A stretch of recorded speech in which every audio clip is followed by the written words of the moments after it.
Welcome to a play-by-play review. I am your host, Henry, now with an official podcast title and official podcast posting. This is now an official series. It's been posted online. It's been shared. Some people have downloaded it. I thank you all who have downloaded it for listening and, listening to me ramble and hopefully enjoying it.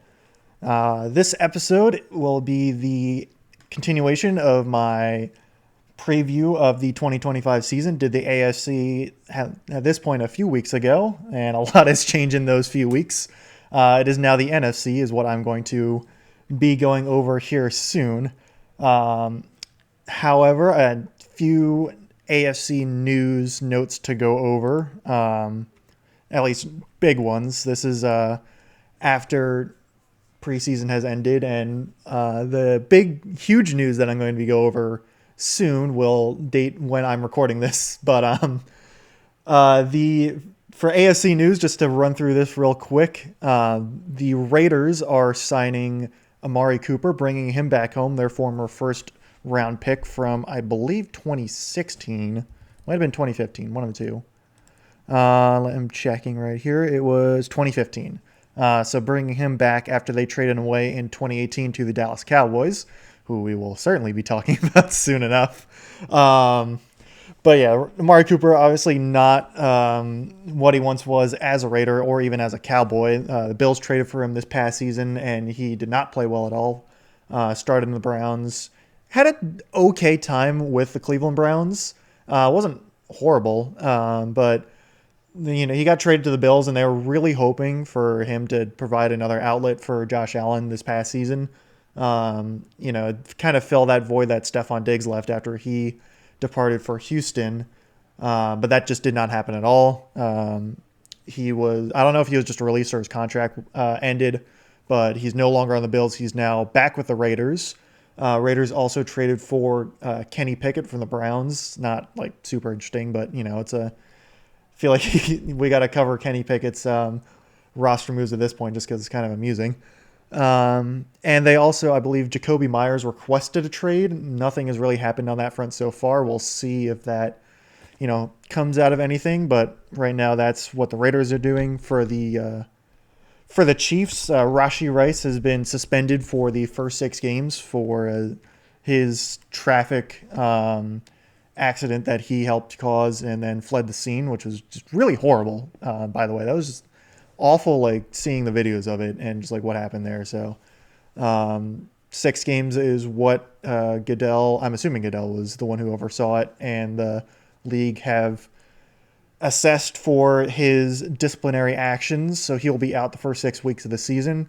Kansas City should be interesting to watch early on in the season because obviously they have Xavier Worthy and Hollywood Brown as their receiving targets and the recently engaged Travis Kelce, but Rashee Rice is kind of I'd say almost their number one guy. And without him on the field, it'll be interesting to see how the Chiefs offense operates going, start of the season. But that's, I talk more about that in my AFC preview, I guess not. It's sort of both a review and preview. But as for the final kind of big AFC news that I can think of off the top of my head that has come in the weeks since is the Trey Hendrickson saga being concluded, postponed, whatever you want to say, since it's not a trade, nor is it an extension. It is merely a raise. Although I say merely, he's getting like a $12 million raise. I'd sure love to get a raise for $12 million. But yeah, he's on the last year of his deal, making, I think, just under $30 million now, compared to what he was. It was like, $18 million or whatever. I don't know. Yeah, so he still will be a free agent after the end of this season. I think the Bengals could franchise tag him, but it would be just an insane amount of money, which they probably couldn't afford. So there's a decent chance Trey Hendrickson will be on a new team next season, but that's kind of just speculation at this point. But for right now, the Trey Hendrickson saga is concluded for the moment. The Bengals have their star pass rusher for this season, at least. And so they have him and Shamar Stewart, who definitely flashed during the preseason. So Bengals are certainly better now than I'd say they were a few weeks ago when I was doing my review, since they do definitively have Trey Hendrickson on their team for this upcoming season. With that, we finally move on to the NFC.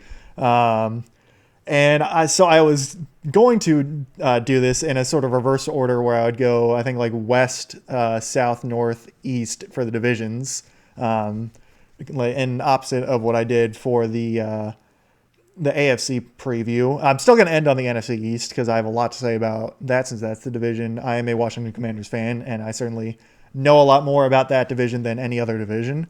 But I am instead going to start with the NFC North because of the big news that happened like 15, 20 minutes before I started recording this. And that is Micah Parsons being traded to the Green Bay Packers. And obviously this will also include a little bit of the Dallas Cowboys, who I will get into later. But yeah, Micah Parsons to the Packers for 2 firsts and Kenny Clark. What a deal. Also, he's being paid now $47 million a year. Just an add-on. One of the best defenders in the league is moving on from the Dallas Cowboys to the Green Bay Packers. And when I was kind of thinking about this in my head, the Packers weren't. I wasn't super high on the Packers. I had put them in the wild card spot coming in. They had good additions, and I actually have my websites pulled up. I was going to do the Bears first, but I guess I'm doing the Packers now. I will actually, poor planning on my part, I should switch my stuff over to the Packers. But the the Packers are now suddenly a lot more interesting of a team, given that, they now have one of the best defenders in the league. They're definitely a threat to win the division now. Threat against the Lions, the reigning NFC North Division champs. So other than Micah Parsons, their big addition was Matthew Golden in the draft. The first time they drafted a wide receiver in the first round since I believe 2002. And he's definitely flashed in the preseason, which is to be expected. Although him wearing 22 just always completely throws me off. I don't think wide receivers should ever wear a number in the 20s. That's just it. I feel like it breaks NFL protocol. But anyway, that's fussing, and I'm kind of straying away from the Micah Parsons deal because I'm still in shock. I never expected Micah Parsons to be traded. Well, I kind of expected. I don't know if I'd say expected. I kind of thought at this point he might have been traded just because the relationship with him and Jerry Jones was so sour and everything that had happened. But, I didn't expect it to just kind of happen like right now. Like it's a thing.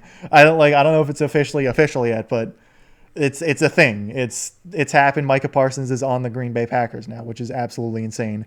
They gave up 2 firsts. I think I might have said it already, but 2 firsts and Kenny Clark. Kenny Clark, a former first-round pick for the Green Bay Packers. He was picked in 2016, so he is not exactly young. He's in 30, basically, or coming up 29 going on 30, basically. And he's very good. I'm not discounting Kenny Young. Kenny Young's a completely different player. Kenny Clark is a good defensive tackle, and the Cowboys do need someone on the defensive line. But they did have someone on the defensive line in Micah Parsons, which they now don't have. So, again, I'll get more on the Cowboys now later on in this preview.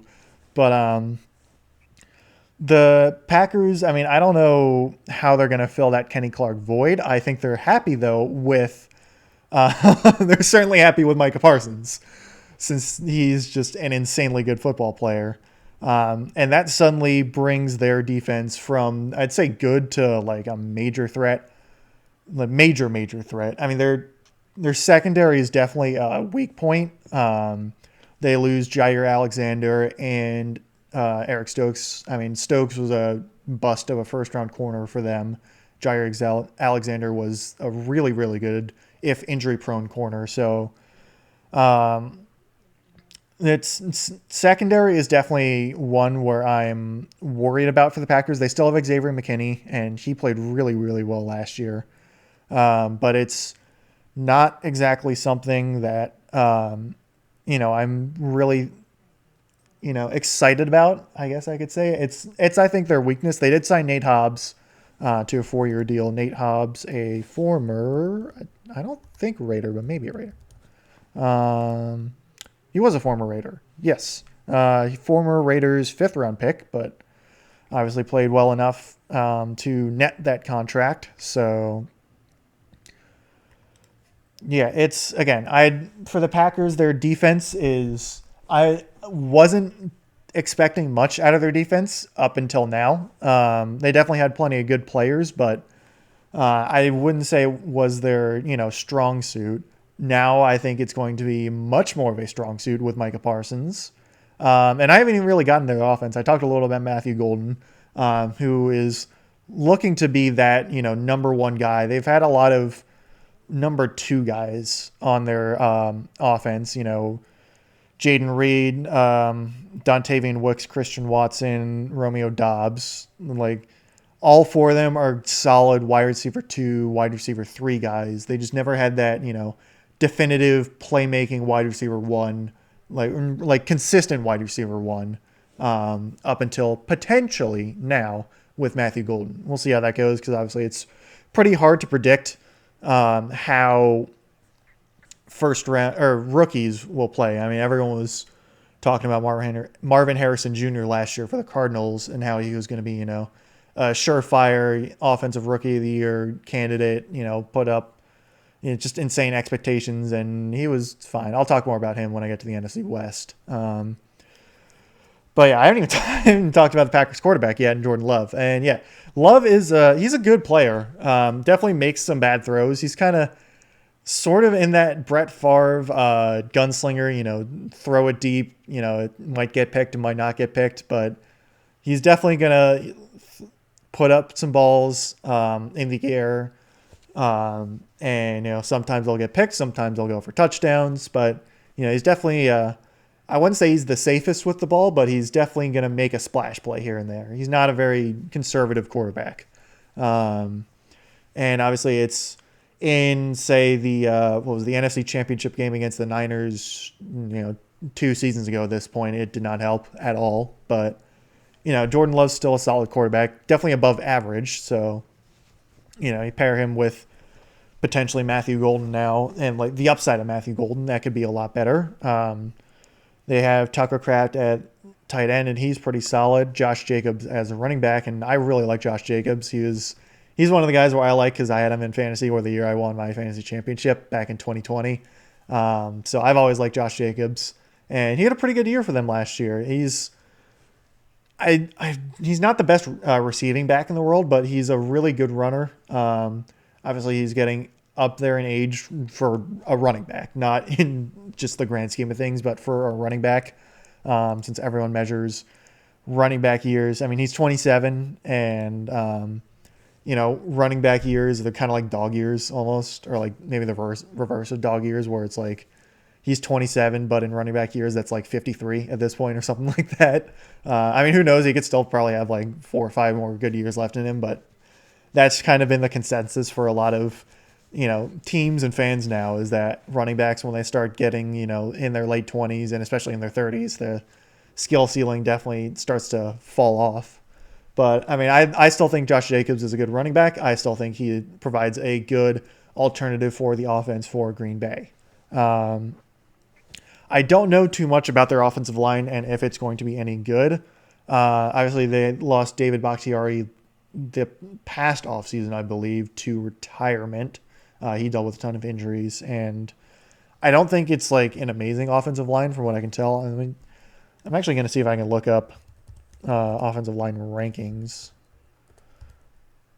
for 2025, see how they're going, because I don't usually like using PFF as a reference, because I feel like they're a bit too inconsistent.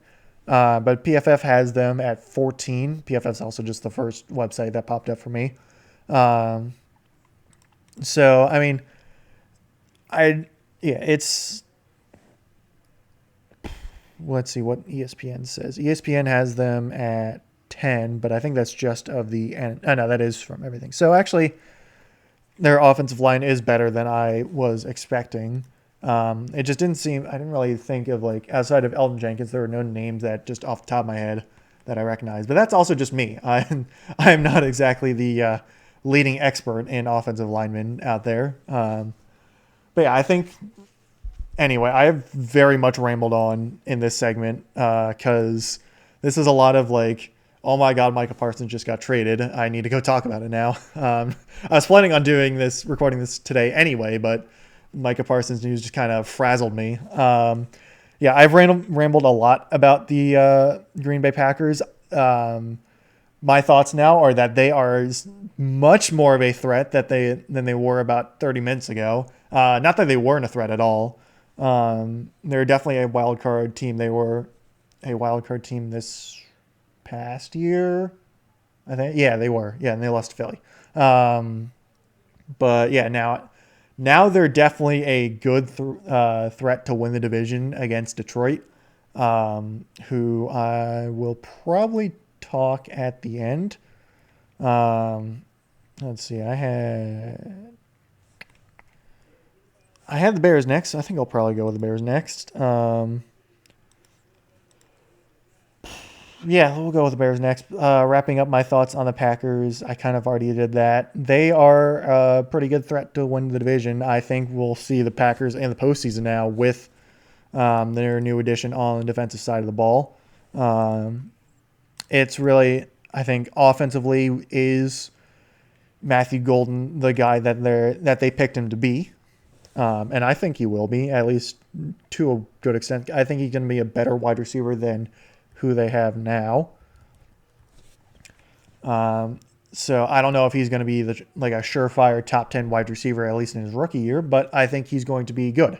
So yeah, I actually really like the Packers now with that addition of Micah Parsons to be a like top team in the NFC.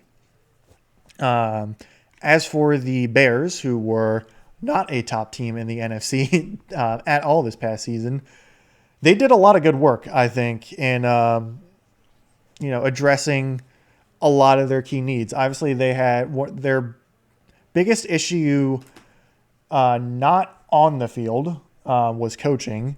Obviously, they fired their first time, I think, in franchise history that they fired a head coach midseason. That was Matt Eberflus after the awful, awful, awful Thanksgiving botch against the Lions, the game clock botch in the fourth quarter, which was just, oh my God, I'm not an NFL coach in any way. I have no coaching experience. I am merely someone who watches football and, pays a little bit of attention to it. And I knew to call a timeout there at some point and not burn like 30 seconds off the clock for no reason. That was just incredibly interesting to watch from like, what are they doing? Obviously, Matt Eberflus is no longer there. I think he's the Cowboys defensive coordinator now. But yeah, they brought in Ben Johnson from the Detroit Lions, the offense coordinator for the Detroit Lions, and one of the most sought after head coaching candidates in the past couple of off seasons. Washington was a team that I know was very interested in hiring Ben Johnson last offseason. He instead returned to Detroit. And so he's taking over for both head coach and I'm assuming offensive coordinator as well. Shane Waldron was the offensive coordinator for the Bears, and he was also terrible. So just on paper, and I would assume in practice, an immediate upgrade for Caleb Williams and the offense for the Chicago Bears. So yeah, I think definitely one of the best moves in the offseason is Bears bringing in Ben Johnson for their coaching staff. They also, on the field, one of their biggest issues was offensive line. It was terrible last year. Caleb Williams was the most sacked quarterback in the league. I mean, it's definitely a part of it is on him since, sacks are partly on the offensive line, partly on the quarterback. And that's a lot of details that I can't really, in good conscience, get into because I don't know.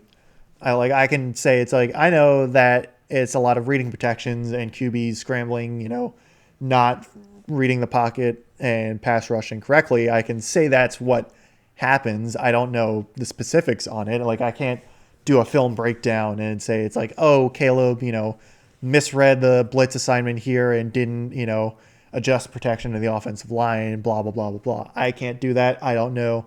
My, ins and outs of football aren't up to that. What I can say is that their offensive line statistically was the worst in the league, and they did a good job in free agency in buffing that.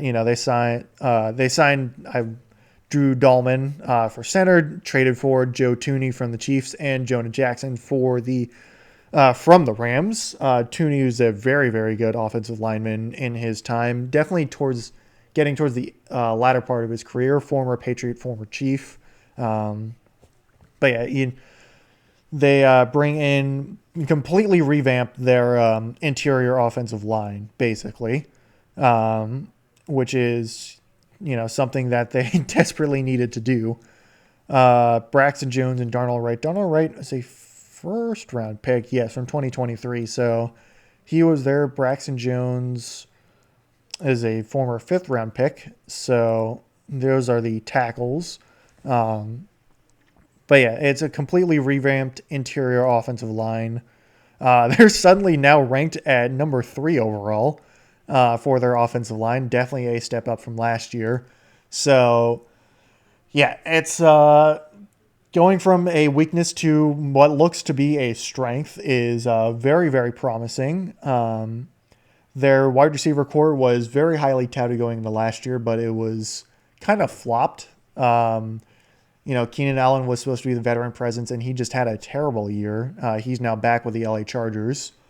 DJ Moore just seemed to have really bad chemistry with Caleb Williams for a lot of the year, and Rome Odunze, first-round pick, was okay. Moore and Odunze are back. Presumably they'll have better years this year. And they drafted Luther Burden III in the second round. So, again, another weapon for Caleb Williams. They also drafted Colston Loveland, tight end, in the first round. So, much better starting tight end. There's definitely Cole Kmet was their starting tight end this past year, but he just, again, didn't really seem to have great chemistry with Caleb Williams. I could potentially see Cole Kmet getting traded by the deadline this year.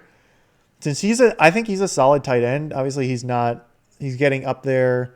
He's been in the league for a little while, and I think, with Colston Loveland being drafted, I could potentially see a tight end needy team trading for Kmet in this upcoming season. I think their one big weakness is their running back room. DeAndre Swift is their starting running back, and he's a decent receiving back, but he's not the best in terms of a pure bruising running back. And so I think it's definitely they're going to be a very, very pass-heavy offense going into this season, which I think is to be expected anyway with Caleb Williams and just the amount of receiving depth they have. They also brought in Olamide Zaccheaus from the Washington Commanders, who had a decent year this past year. But, it's their offense, I think, is going to be very pass-heavy. I don't really like their running back room. So I think it could be a one-dimensional offense, which is not good. But I think with the creativity Ben Johnson has, I think it's hard for him to just wind up being a one-dimensional offense. And yeah, who knows? They might also trade for a running back. They could do that. I don't know if they will, but it's a possibility. As for their defense, it's definitely not what it once was a few years ago. They did sign Grady Jarrett from the Falcons for their defensive tackle spot, and Grady Jarrett's really, really good, or at least he has been in his career. So that's, I think, an immediate upgrade on the defensive line. They also have Montez Sweat, who they traded for 2 seasons ago at this point from the Washington. I think it would have been the Commanders at that point. Football team, Commanders, Redskins. Was drafted when he's a Redskin, played through the football team era, and I believe he was a Commander when he got traded. Very, very good defensive end. Didn't have the best season last year, but in terms of what you'd expect out of Montez Sweat. But At least from what I'm remembering. He might have, had a good season in the end, but I don't think he had like an amazing season stat wise. Obviously, the Bears as a whole did not have a good season. 30 played in all 16 games, 32 combined tackles, 5.5 sacks. So it's not like a super flashy. He's never been a 10 sack guy in his career, but I feel like they were definitely expecting more out of him. They signed him to a huge deal after they traded for him. But obviously he's still there. He's still wrecking house. They also brought in Kyler Gordon from somewhere. Or actually, no, they didn't bring him in from somewhere. He was a guy they just drafted. That they re-signed him this past season. 3-year, $40 million extension. That's what it was. If I could actually read correctly on the first go around, I wouldn't sound like a fool. But it's again, this is unscripted. I'm just kind of rambling. And sometimes I think that a guy drafted by the Chicago Bears was someone they signed in free agency instead. Anyway, their defense is something that I'm not like a huge fan of. It's not bad, I think, but it's not, their offense, I think, is the side that I think everyone's going to be paying attention to. They also have Tyreek Stevenson, and he's a guy that I know by name entirely due to the Hail Mary in Landover this past season with the Commanders, where he was the guy taunting the crowd as the play started. He was assigned to cover Noah Brown, who would wind up catching the pass, and he was the guy who also tipped up the ball to Noah Brown during that play. So just like a 1-2-3 combo against Tyreek Stevenson in that sequence. How he actually plays, I honestly don't know too well, but I'm not super like, this defense is going to be top 10 in the league. It's going to be what they were in, say, what was it, like 2018, 2019. They obviously don't have Khalil Mack anymore to do that, but they definitely have some playmakers, but this is a team where if they're going to go far, they need the defense to play, just kind of average, and the offense to really, flex that talent that they have with Ben Johnson now at the helm. I don't think the Bears will win the division this year. I think the Lions and the Packers are just better. I think they have a chance to sneak into the division round, but I think they need a lot of stuff to go well and a lot of other teams to not play well. Again, I think my thoughts are for the Bears is I think they will probably wind up being probably like a 9-8 team, I would have to say, but definitely make a lot more noise than they did this past season. Now I'll probably go on to the Vikings, who definitely made a lot of moves. They lost Sam Darnold to free agency, which is to be expected. Lost him to the Seattle Seahawks. And I don't think they traded him. Did they trade him away? Hang on.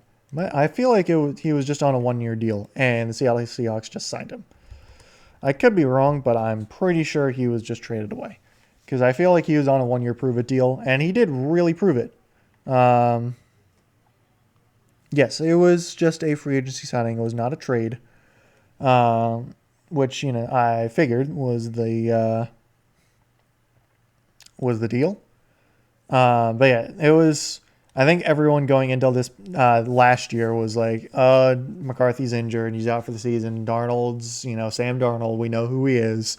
Vikings are going to be a terrible team this year.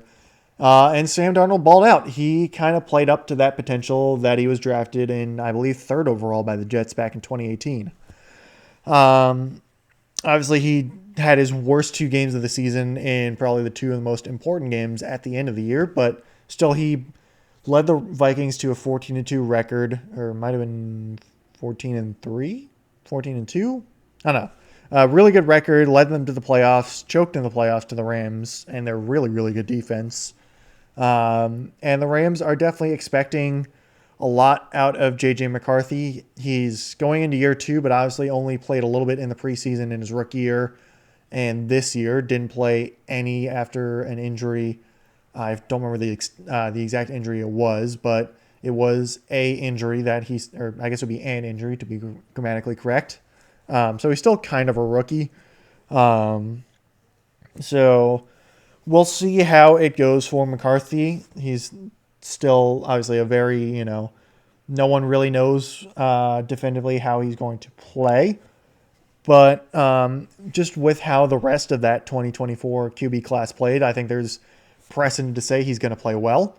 Their running back is Aaron Jones, who came over from the Packers last year. He's pretty good. Definitely had a pretty good year.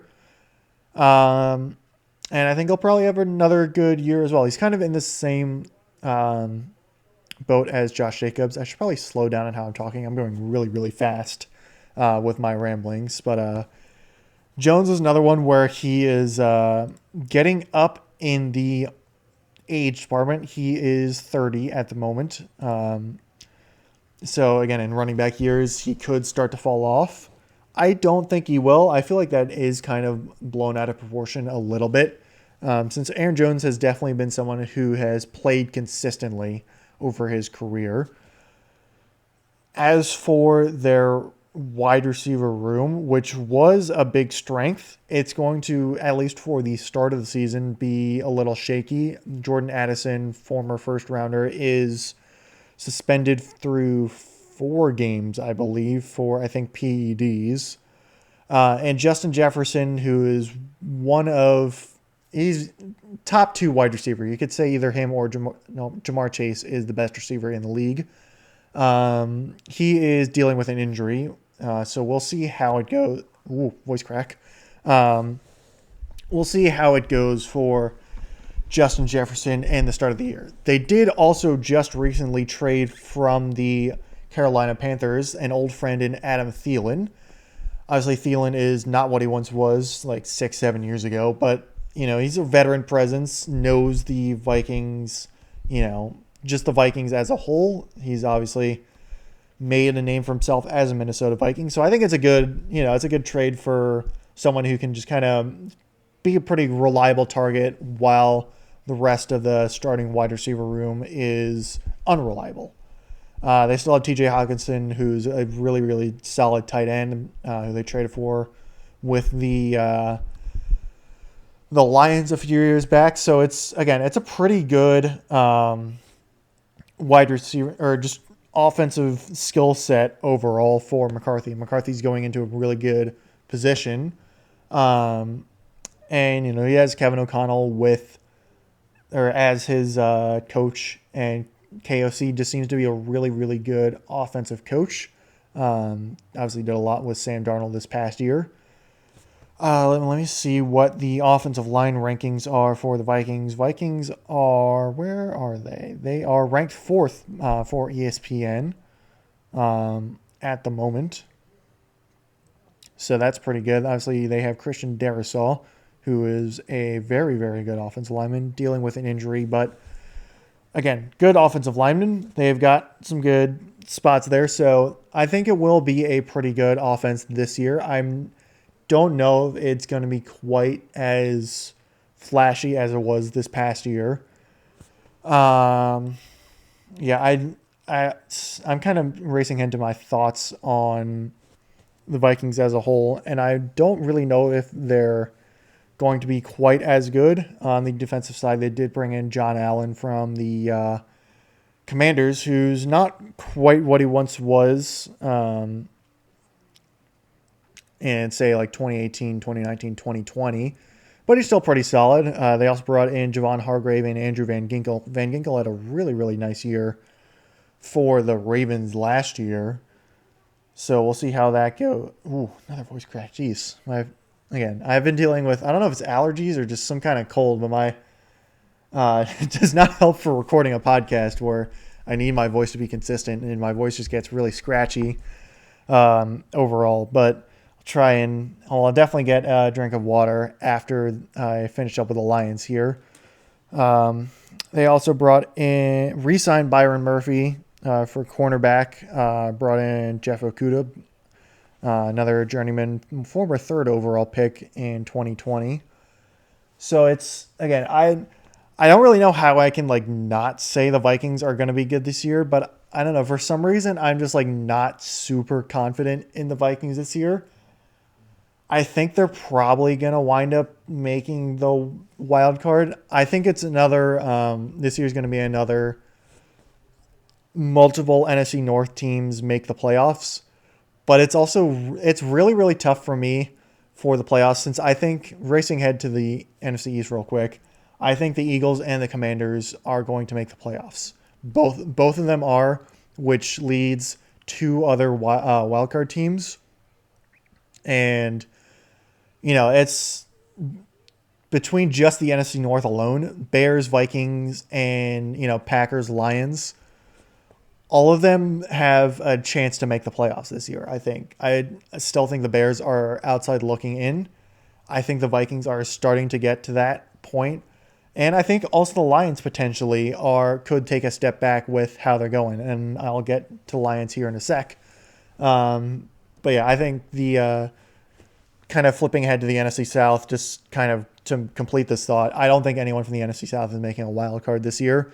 And NFC West is maybe, but I think the NFC wildcard race this year is going to be really, really, really interesting with how many teams are like, could be like a 10-win team. And I think like a 10, 11 win season, I think a 10-win season might not be enough to make the wild card this year, even in, say, the 7th seed for the NFC, at least this year. As for the Detroit Lions, I'm kind of speeding through at least the Vikings here. But, yeah, I think the Vikings are pretty solid. Definitely a wild card team with upside. As for the Lions, their biggest offseason departures were their coaching staff. They lose Ben Johnson as the offensive coordinator and Aaron Glenn on the defensive side. And that's really, really big. We'll see how they try and fill that void on the coaching staff. It's probably the first like big test for the Lions since they've really exploded on the scene a few years ago. Obviously, their offensive line is still pretty good. Interestingly, ESPN has them ranked 16th, which I don't know if I agree with. They definitely had a lot of moves, a lot of like smaller moves. I'd say they're definitely, there's no real big, flashy move in free agency that they, brought in. They did re-sign Kirby Joseph to a huge extension, and he's a really, really good player in the secondary. But yeah, as for their defense, I guess I can start with the defense first. It's not bad. They really need Terrion Arnold, their first-round corner from this past year, to step it up. He did not have a great year this past year. They drafted Tyleik Williams for the defensive line. He's a defensive tackle late in the first round. Aiden Hutchinson's also coming back from injury. Hopefully he is a guy hopefully he comes back well from injury, since that was just an awful injury to watch. His leg basically just bent the complete wrong way on an offensive lineman in that Cowboys game, and just completely, I'm assuming basically his entire internal leg exploded from what happened. So I think it's definitely going to take a little while for him to get going. They have Marcus Davenport opposite of him. I'm trying to think of, their defense is like something that I think is going to be good. I don't know if it's going to be amazing. Their offense is kind of the star of the show for the Lions. Jared Goff has had a career renaissance, so to say, with the Lions, but we'll see if that stays the same with the departure of Ben Johnson. Most of their players return. Obviously, they still have Jahmyr Gibbs, David Montgomery, Amon-Ra St. Brown, J-Mo Williams, Sam Laporta, And then on the offensive line, Taylor Decker, Penei Sewell, Graham Glasgow. So it's a lot of returning players. The big question for the offensive line, or for the offense and for Detroit as a whole, is one, can they stay healthy? And that's obviously really, really hard to predict. Detroit just dealt with so many injuries on the defensive side last year that it just kind of derailed their season. They just got into a shootout with Washington in the divisional round, and they could not keep up with insanely good Washington team last year. And that's kind of me being biased towards Washington. But it was really a surprise, and it was a Washington offense that exploded onto the scene. But yeah, the other question is, can they make up for the loss of their offensive and defense coordinators, who seem to really, really unlock potential, at least on the offensive side and a little bit on the defensive side? I don't know for sure. I'm being completely honest. I don't know. With the Packers suddenly gaining Micah Parsons and, also drafting Matthew Golden, I think this division is completely up for grabs now. I think we'll see it's going to need a high, like a 15-win team or a 14-win team to, take the division this year, I feel like. And I think it's also, we'll see probably the number 5 seed, the top wildcard spot is probably going to be someone from the NFC North or one of Philadelphia or Washington. Again, I think this is a very, very interesting division to watch. I think it's a very good division to watch. We'll see how it goes up in the season, but I think it's one of probably the best division in the NFC, top to bottom, overall. That's my thoughts on the NFC. It ends up being almost 42 minutes. Probably going to end up being 42 minutes with my conclusions here, but a very, very fast-paced thoughts, at least to start. Again, Micah Parsons is the big news here in the NFL. And yeah, he's now in the NFC North. He's going to be terrorizing the NFC North for the foreseeable future. And it should be a very, very interesting division to watch in the 2025 season. I'm going to take a quick break to go grab a drink of water and maybe a snack. For you listening, wherever it is you're listening, it will probably just be a few seconds. Next up is going to be who I planned on originally with the NFC West, which is, again, another interesting division, which I think is going to be taking a step back this year. But I will get to that here in a moment. Don't go anywhere. So now that things have calmed down a little bit, we'll go to the NFC West, and not nearly as flashy as the now Micah Parsons filled NFC North is. The NFC West is coming off, as a division, coming off a pretty mediocre year. The Rams were the only playoff team, I believe. The Seahawks, I think, went 10-7. I think that's what they were. They missed the playoffs in their first year under Mike McDonald, with Geno Smith at their quarterback, which they do not anymore. Yes, they were 10-7, lost in the tiebreaker to the division to the Los Angeles Rams. And we'll get to the Seahawks later. I'm going to start with the Rams, actually. But obviously, last year, the Cardinals were just kind of a dud, and the 49ers dealt with a ton of injuries. This year, I'm not super confident in too many teams in this division or this division as a whole. The Rams, I think, are my favorite for winning division. I think they're probably going to repeat. That is getting ahead to my thoughts on the roster specifically. It's very dependent on Matthew Stafford. Obviously, he has been dealing with injuries a lot in his career, and especially recently, he's been dealing with a back issue that has held him out. I think held him out a lot of training camp. And so it's really the question of, is Stafford still going to be, healthy and able to play up to his level that he has for so long? If yes, I think the Rams are going to repeat the division.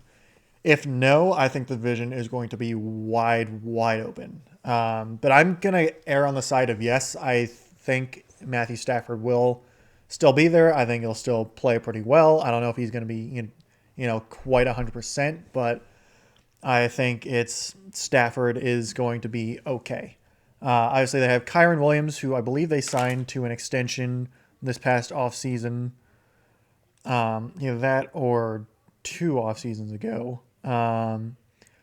But yeah, and unfortunately, I think Spot Track, which is like the usual website for looking at NFL salary cap stuff, at least the easiest one, is not working for some reason today, and I don't really know why, which is a little unfortunate.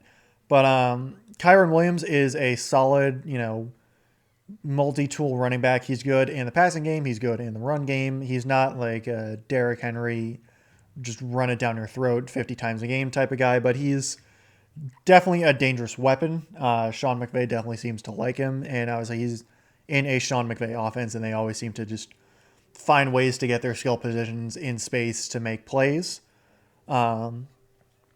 Their wide receiver room is slightly different. They released Cooper Kupp, which is, I think, a little surprising, to be honest. I know he had a huge cap hit, and he's not what he once was, even in 2021 when he won the Triple Crown. But I mean, they released him and replaced him basically with Devontae Adams, and I feel like they're kind of in the same boat. I feel like Devontae's probably at this point in their careers a little better, but even still, it's like Cooper Kupp's not bad. I think it is also kind of a cap issue is what they had with him because had a large cap hit.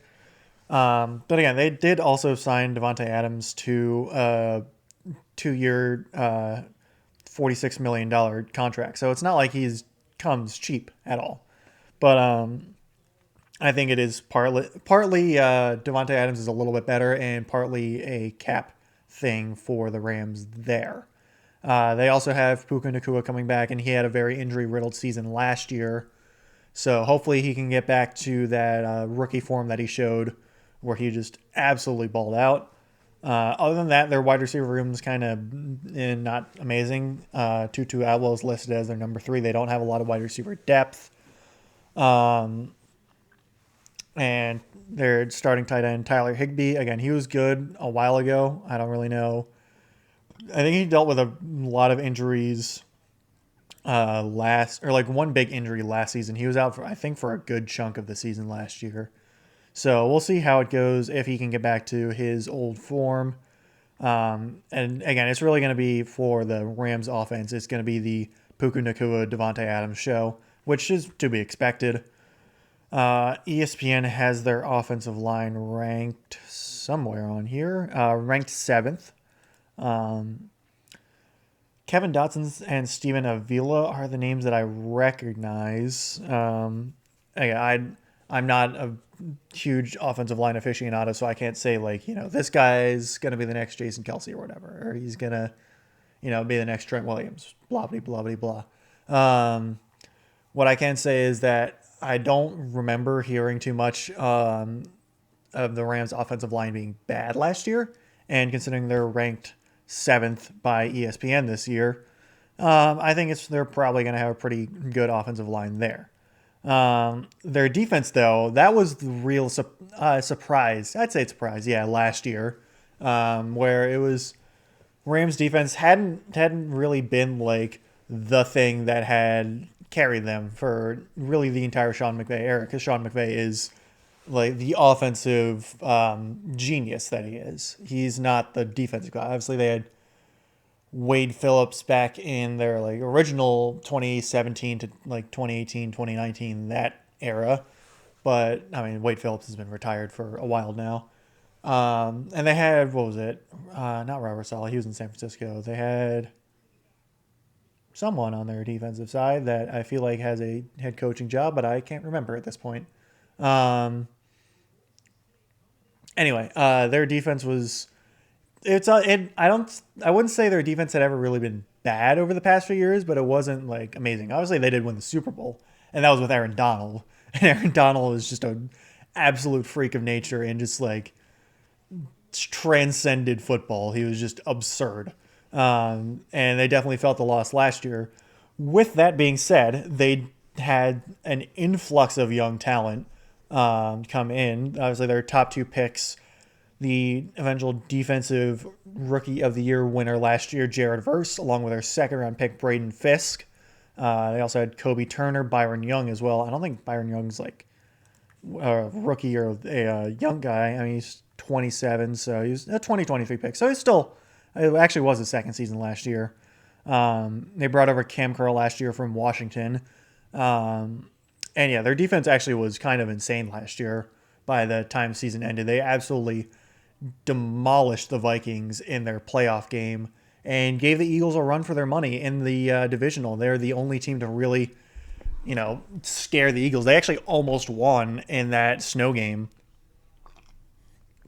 Had their offensive line not collapsed under the pressure of Jalen Carter on that last play, and Stafford just completely airmailing a ball on fourth down, there was a decent chance they would have won. And who knows how the, they had a good chance they go to the Super Bowl. But that's all speculation. Their defense is very, very good compared to what it was, say, 2 years ago. They traded away their first round pick. I think they were pick 30 or 31. I think pick 30, maybe 29. I don't know. But they traded that pick away to the Falcons, I believe, when the Falcons traded back into the first round. So they did not have a first round pick this past year. They selected a tight end, Terrence Ferguson, in the second round. So there's a pretty good chance we see him usurp Tyler Higbee in that starting tight end role within the this year or next year. I feel like I have to go a little bit more in depth to the Rams like mid round picks because they always seem to just find some insanely good player in the mid rounds. So they did draft edge, running back, defensive tackle, rounds 3, 4, and 5. So let's see. So he's not listed as a starter at the moment. Josiah Stewart, who's what I was playing the pronoun game with there. Their third round pick, listed as a weak side linebacker, was drafted. ESPN has said he was drafted as a defensive end, or actually an NFL website, NFL.com said he was drafted as defensive end. Anyway, I sped through a little bit of the Rams there, and there wasn't too much turnover for them, really. That's kind of what I can say is that they kept a lot of their players. I think we'll see a lot of growth from their defense, and it's still going to be an absolute tear, or I guess terror. That would probably be a better term. I think their defense is going to be really good. Offense, I'm a little shaky about just with Matthew Stafford's health. But again, if Stafford is healthy and plays fairly consistently, I think the Rams are pretty good lock for the NFC West. Next, I will probably go with the San Francisco 49ers, who had a very disappointing year last year, pretty much entirely due to a metric ton of injuries, and which has kind of been a theme with them in the Kyle Shanahan era. They had, he took over, I think he took over in 2017. I think it was, let me double check, but I'm 99% sure it was 2017 when he took over. Yes, it was. And that was the season they were terrible. They traded for Jimmy Garoppolo from the Patriots and started to go on a run, and everyone, got really excited for them. And then Garoppolo got hurt in week 3 in 2018, and then everyone started getting injured, and they went 3-13 or whatever it was. But then they drafted Nick Bosa in 2019, and then they went to the Super Bowl, lost the Super Bowl. 2020, was that? No, that wasn't the year they had injuries. I don't think. No, it was 2020 was fine. 2021, they traded up, drafted Trey Lance. And I think that might have also been the year that everyone got injured. There's 2 years, well, now 3 years basically, where they had a lot of expectations and then just everyone got injured. I'm pretty sure it's 2021 because I think that was when Nick Bosa was coming off his offensive rookie of the year, or not offensive rookie of the year, defensive rookie of the year campaign, and he got injured in week 2 against the Jets.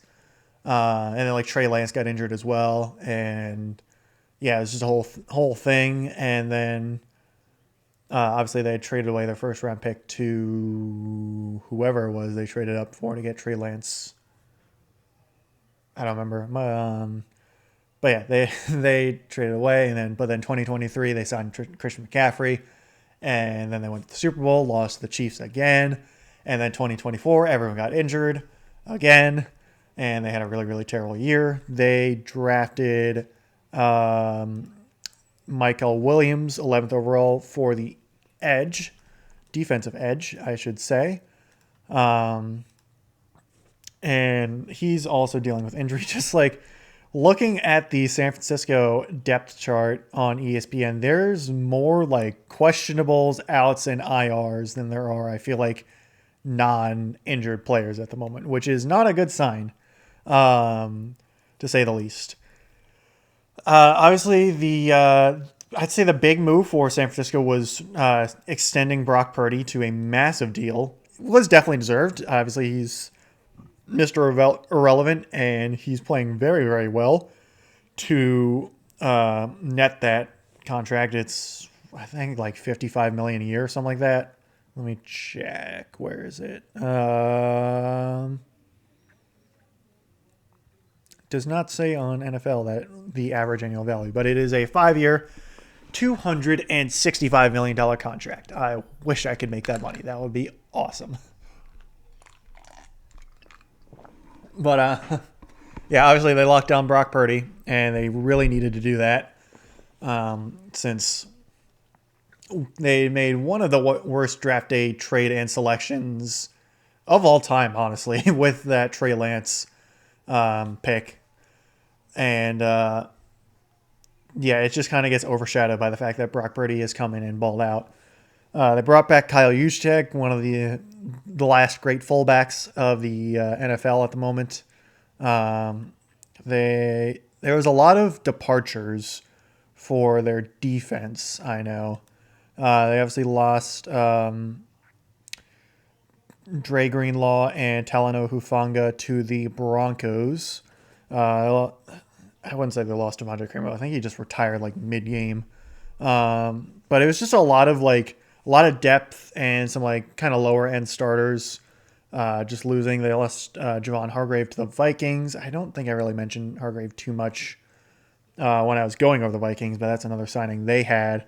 Javon Kinlaw as well. I mean, he's actually, no, they lost him a couple years ago, but he was a former first round pick. I just know he's on the Commanders now. We'll get to them later. But yeah, I need to stop saying as well, and it's my placeholder at the moment for my unscripted ramblings. Since with a script, there would definitely not be any or not nearly as many or uhs. But for the 49ers, I should probably kind of be a bit more focused on my thoughts on them. They're obviously dealing with a lot of injuries. Don't know how Christian McCaffrey is going to be. Hopefully he's okay going into the season.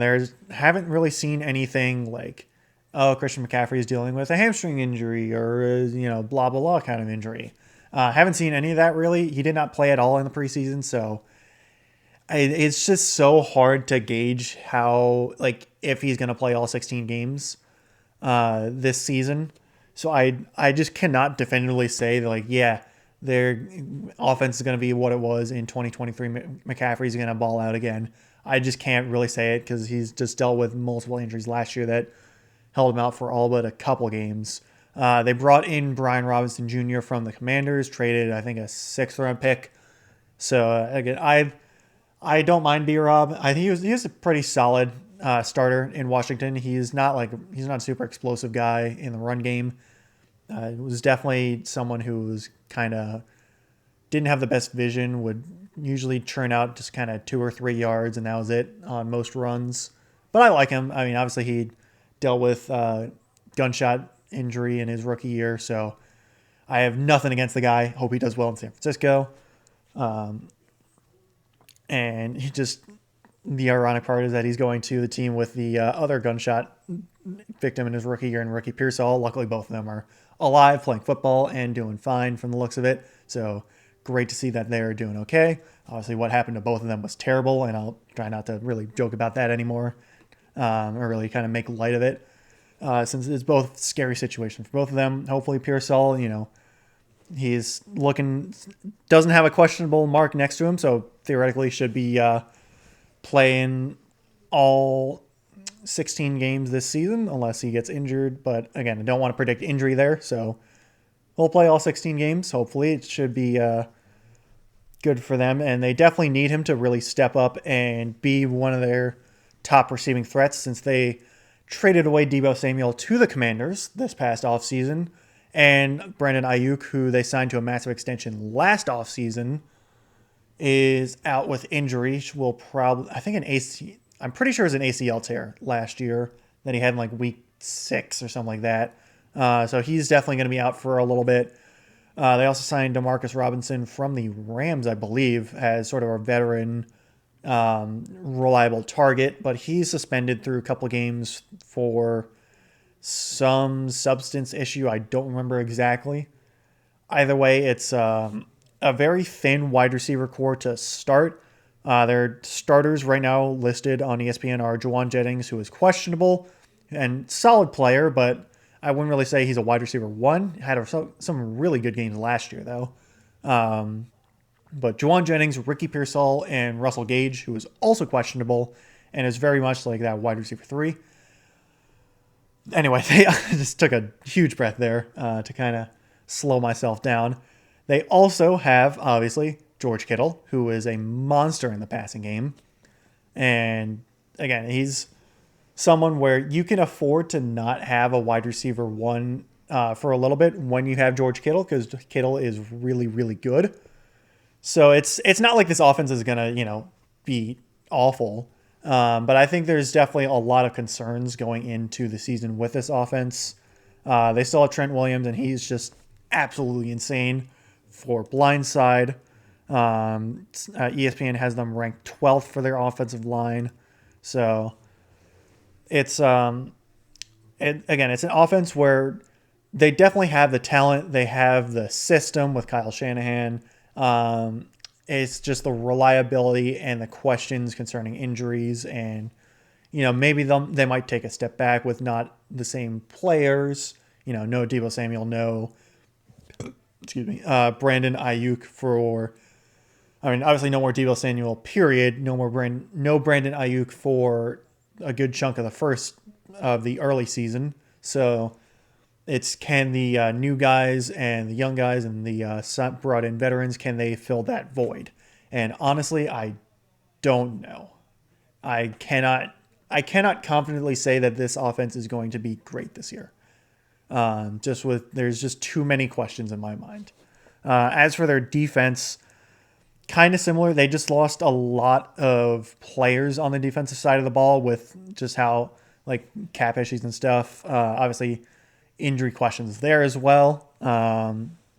Nick Bosa is obviously still a very, very good player on the defensive side. Michael Williams is going to be paired opposite of him, almost certainly. I don't really know if this defense is going to be playing as well. I think they brought back Robert Saleh. I feel like they did for as a defensive coordinator. Yes, he's back as the defensive coordinator for the Niners, which is, I think, a very, very good move. So I think he can actually kind of whip these guys back into shape, even if it's not quite the core that he once had back in just a few years ago when he was, I guess more than just a few years ago, when he was with San Francisco. He does still have Fred Warner. Fred Warner is one of the best linebackers in the league. Obviously, it's like I would say him compared to Micah Parsons, but they are very, very different players in terms of, Fred Warner's a middle linebacker. Micah Parsons is sort of an outside linebacker, edge rusher hybrid. They're both insanely good at their specific roles. Fred Warner is just consistently amazing. But other than Warner and Bosa, I just don't see too many people starting for them that are like, can really count on them saying like, yeah, these guys are playmakers, which is concerning again, I think that's kind of my theme with the 49ers is that they are concerning to me. I think they're definitely had the upside to, maybe win the division, definitely sneak into the playoffs. But I just think there's a lot more red flags than green flags with them. And I just feel like it's more likely that something or another is going to go wrong for them, whatever it may be. I don't want to predict what it is, since a lot of it I think is going to a lot of that prediction is injury, and I don't want to try and predict injuries.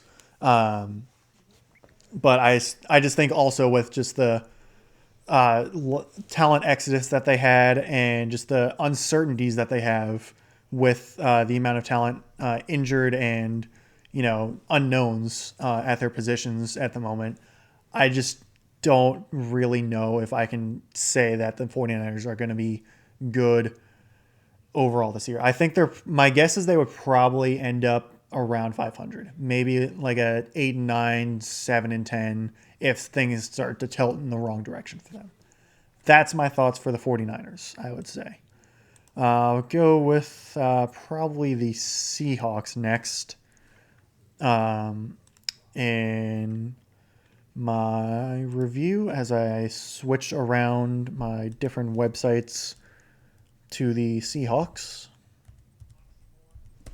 So the Seahawks I said it earlier in either the NFC West specifically or the NFC North, but they went 10-7, just barely missed the playoffs. But their big free agency moves were both surrounding quarterbacks. They I think it was a trade away for not Russell Wilson. That was a few years ago. No, they traded away Geno Smith to the Las Vegas Raiders. Definitely was kind of just a splitting of opinions there, and I think Geno just seemed to do all he could do, kind of reached his ceiling with the Seattle Seahawks, and they decided to part ways, go with different directions as he gets sent over to reunite with Pete Carroll there in Las Vegas. Their replacement, though, was, as I mentioned in the Vikings review, is Sam Darnold. They signed to a 3-year, $100.5 million deal, I should specify. Darnold obviously coming off of his best year of his career by a large margin.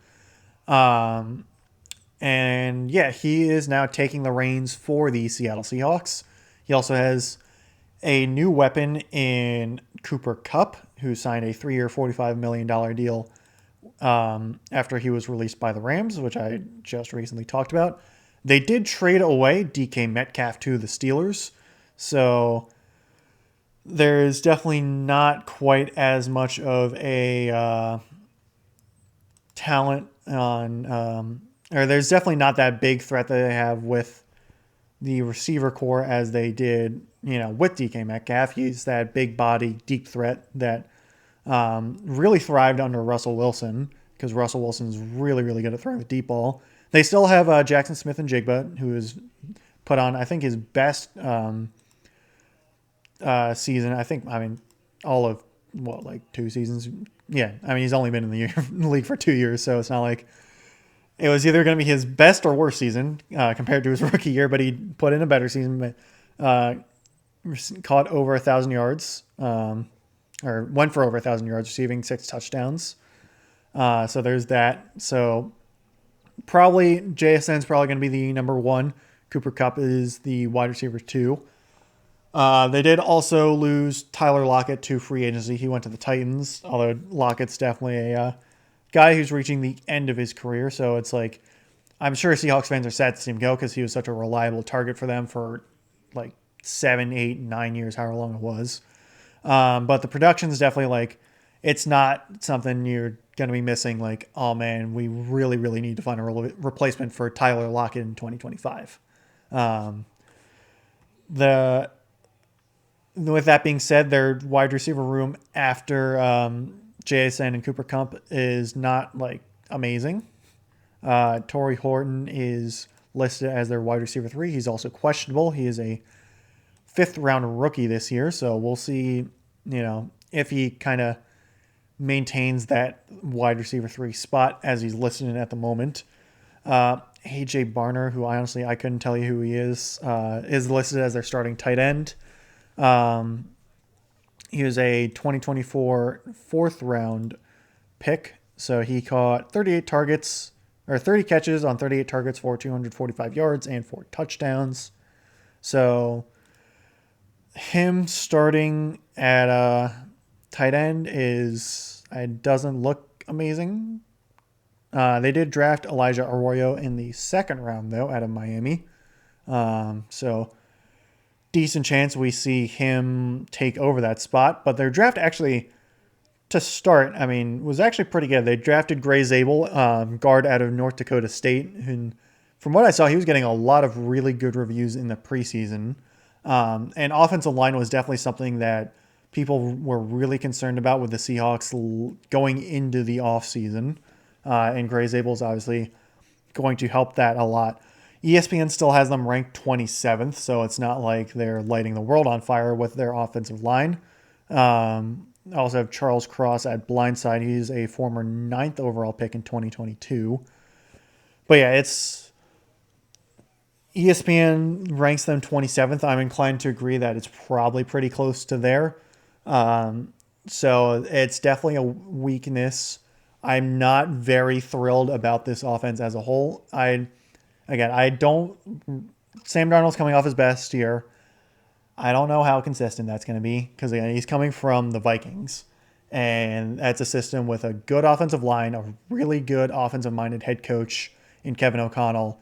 And he has one of the best wide receivers in the game at the moment, Justin Jefferson, along with other guys in skill positions in Aaron Jones, Jordan Addison, and TJ Hawkinson.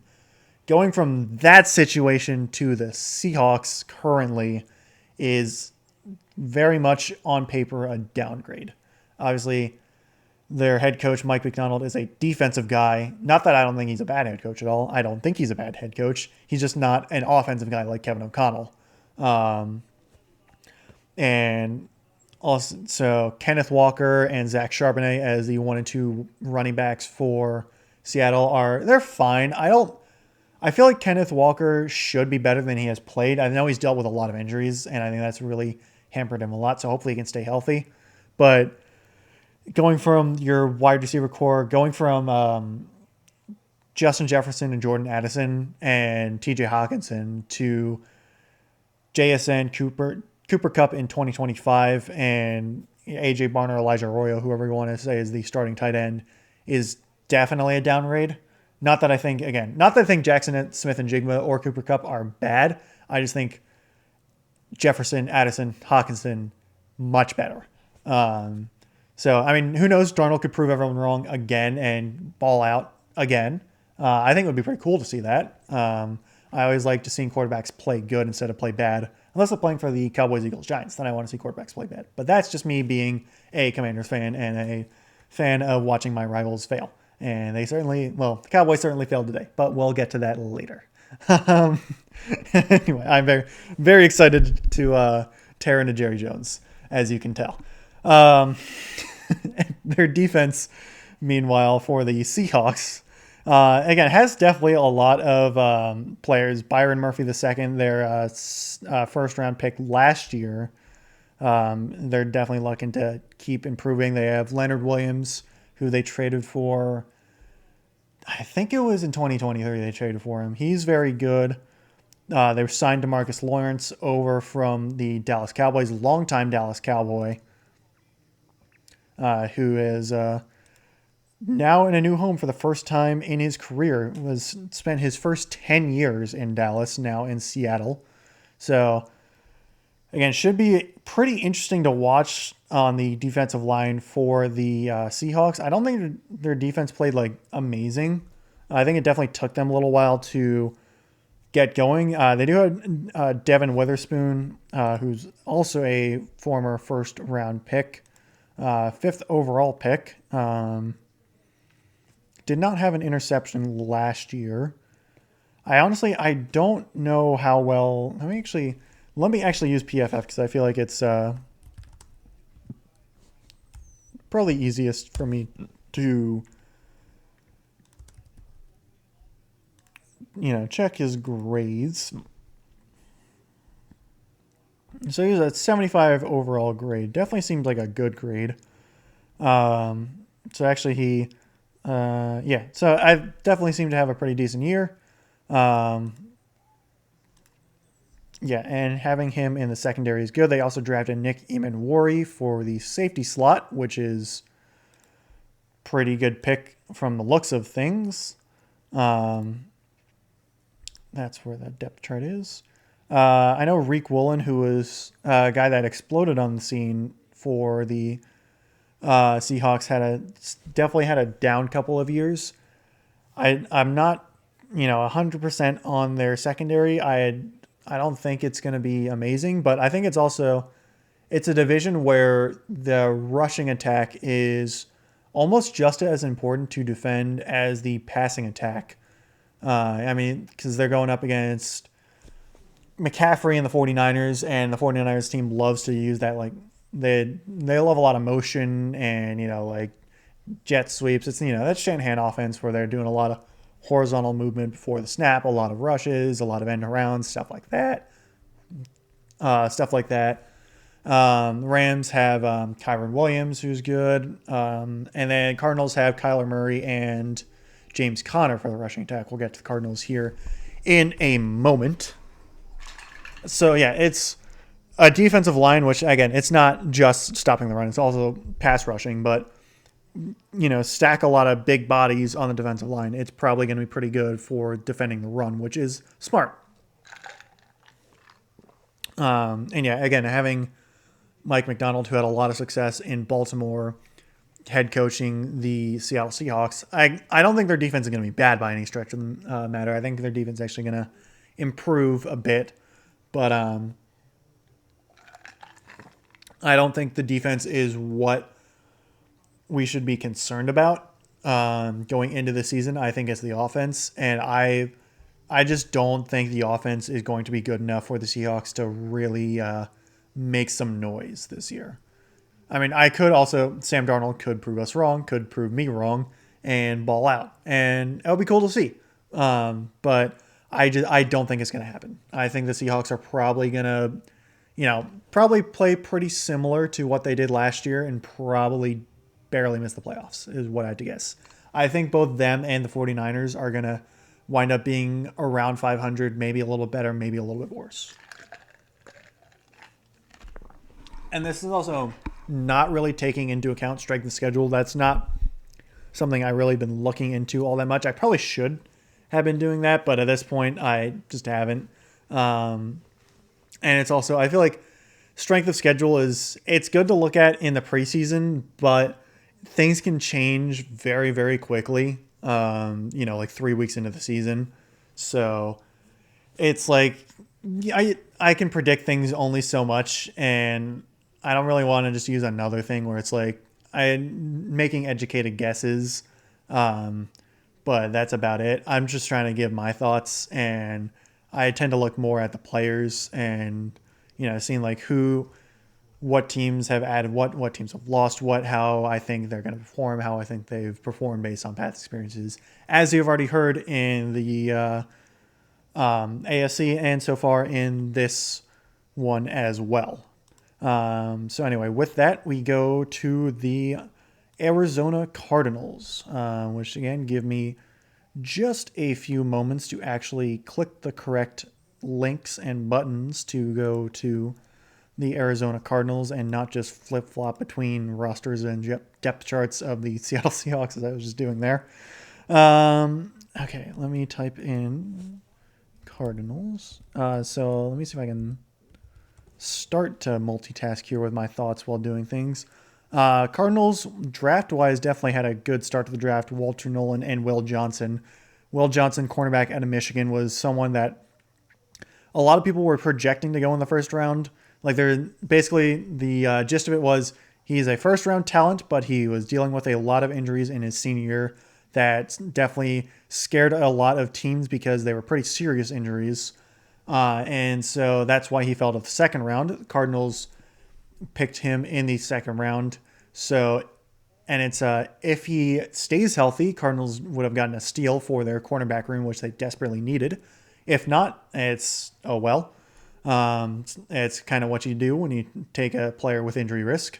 Again, hopefully he does not get injured. Never like seeing injuries. So yeah, but that's very hypothetical. Hypothetical there. Um, Cardinals coming off a pretty bad season, all things considered. Um, they're definitely my.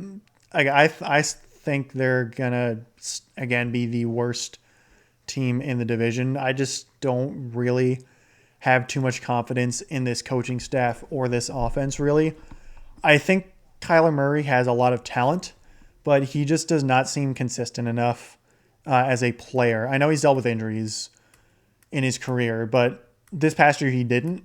And I just don't think he's consistent. He's shown to be consistent enough to, make me think, hey, this guy could actually lead this team to a playoff win, because he hasn't ever. He's only led them to one playoff game against the Rams in 2021, I think. I think the game itself took place in 2022, but I think the season was 2021, and they got absolutely destroyed by the Rams. And again, I know he dealt with an ACL tear, I think, halfway through the following season, and so and missed most of the season after that. So again, it's not like I can hold that against him at all. That's just injuries suck and they happen, and I don't want to blame a player for getting injured, especially on a non-contact injury. That's just unfortunately a part of football. But what I can say about this past season was that Kyler Murray did not play amazing. Obviously, their record was not good. And, he's a guy they've invested a lot into. And when you sign him to a big extension, I think it was the last offseason, and he puts up a 63.4 quarterback record in a full 17-game stretch. It's not amazing. I mean, 63.4 is okay. That's QBR. 63.4 QBR, and then they also, it's adjusted QBR. Okay, his rating was actually 93.5, so I'm being a little harsh there. But, 3,800 yards, 21 touchdowns, 11 interceptions. It's not horrible stats on paper, but it's just when you watch the Cardinals, they just were not like a team where you go, oh yeah, I think they'll win this game.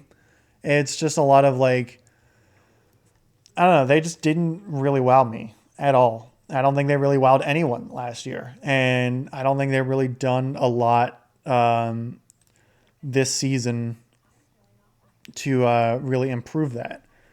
They did sign Josh Sweat from the Eagles to a big deal for the edge. They definitely beefed up their defense. That's something they really did, which was smart because their defense was something they needed to really beef up. And it's their head coach, Jonathan Gannon, former Eagles defensive coordinator. Obviously, he has connection with Josh Sweat there. They since Sweat came from the Eagles, kind of repeating myself there. But yeah, Jonathan Gannon definitely needs to kind of show that he's worthy of being an NFL coach, because he hasn't really shown to be great so far.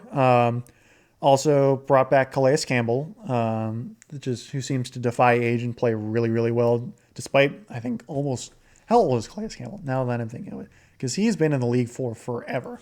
And from what I heard, from everything I've heard, he's actually a pretty nice guy, too. Like a pretty good human being. He is 38 years old. So, yeah. Despite being 38, he's still really, really good. He's not a all-world defender. I mean, but still, he had played all 17 games, had 5 sacks last year in his age 37 season. It's on Miami. Not a great defense either. How do you do that? I don't understand. I'm just always in awe of guys who can just play really, really well, even late into their careers. It's you're supposed to be on a beach somewhere enjoying retirement, enjoying the fruits of your labor. Why are you still so good? I'm hyping up Calais Campbell a lot for just the fact that I just like watching him play for so long. And 1 year, $5.5 million. He's going back to Arizona where he started his career. So it's always fun to see reunions as well. I also brought in Dalvin Tomlinson on a 2-year deal. So a lot of their big free agency signings were on the defense. They also extended Trey McBride to a big deal. He was a really, really reliable pass catcher for the Cardinals. I haven't really been going in depth into their roster yet, but yeah, it's their defense. I think they have a lot of talent there now. Definitely brought in a lot. Obviously drafted Walter Nolan and Will Johnson. Walter Nolan, I think, is dealing with some injury concerns at the moment. I believe he's listed as out. Not entirely sure why specifically. I didn't really remember hearing anything big about it, but he'll probably play at some point this year, I would assume at least. But yeah, bringing in a lot of talent on defense is good. Don't get me wrong. And I think our defense is going to be a lot better this year. But it's the offense that still concerns me just because I'm not the biggest Kyler Murray fan in the world. I think he's just hasn't quite been able to take that next step. The James Conner at their running back position, I like him a lot. I think he's very underrated. He's just been really solid the past few years, and really throughout much of his career. And he's a pretty solid running back for them. Trey McBride for the tight end, again, really solid there. They have Martin Harrison Jr. I talked a little about him earlier, but he had a ton of expectations as a, what was it, 4th overall pick, I think? Yes, 4th overall pick, and also being the son of Marvin Harrison. And he had, like 800 yards in his rookie year, I think. Give me one sec. Come on, ESPN load. Yeah, 885 and 8 touchdowns. So it's not a bad rookie season whatsoever. Like 885, 8 touchdowns. That's not bad in the slightest. It's just that he had such sky high expectations that people called him a bust for it, which I don't think is a good label for him whatsoever. I don't think he's a bust in the slightest. It's obviously there were like Malik Neighbors and Brian Thomas Jr. had better years as rookie wide receivers, and even Ladd McConkey. But I think Marvin Harrison still has plenty of upside, and there's no way people should be writing him off whatsoever. But also, with that being said, the wide receiver room for the Cardinals outside of MHJ is not amazing. Michael Wilson, Zay Jones as the wide receiver 2 and 3. Michael Wilson, former 3rd-round pick in 2023 for the Cardinals. He's only had 500-plus yards in both of his first 2 seasons. Zay Jones is a journeyman. He's obviously got the fun, like, seamless push-off. If you've ever seen the videos of it, it's always a interesting thing of, like, he'll be lying on the ground, basically just kind of push off, and it looks like he's just kind of falling in reverse. It looks really cool. But that's honestly the most, like, interesting thing I can tell you about him. His best year was a couple of years ago in Jacksonville where he had 823 yards, 5 touchdowns. That was his best season. So, again, he's a journeyman wide receiver 3. There's no, like, huge threat for a wide receiver opposite of Marvin Harrison Jr. Obviously, McBride in the passing game is the other big threat. But, yeah, it's just an offense that I am not very confident about whatsoever. Where is their offensive line ranked on ESPN? There it is, 25th.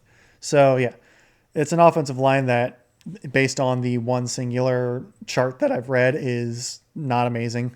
Paris Johnson Jr. was a former 1st-round pick, I believe. He is the blind side, but other than that, again, I'm not very confident about them at all. They could be good, but I don't think they will be. I think they're going to be probably like a 6-10 team, or I guess it would be 6-11. That would be my guess. 7-10, something like that.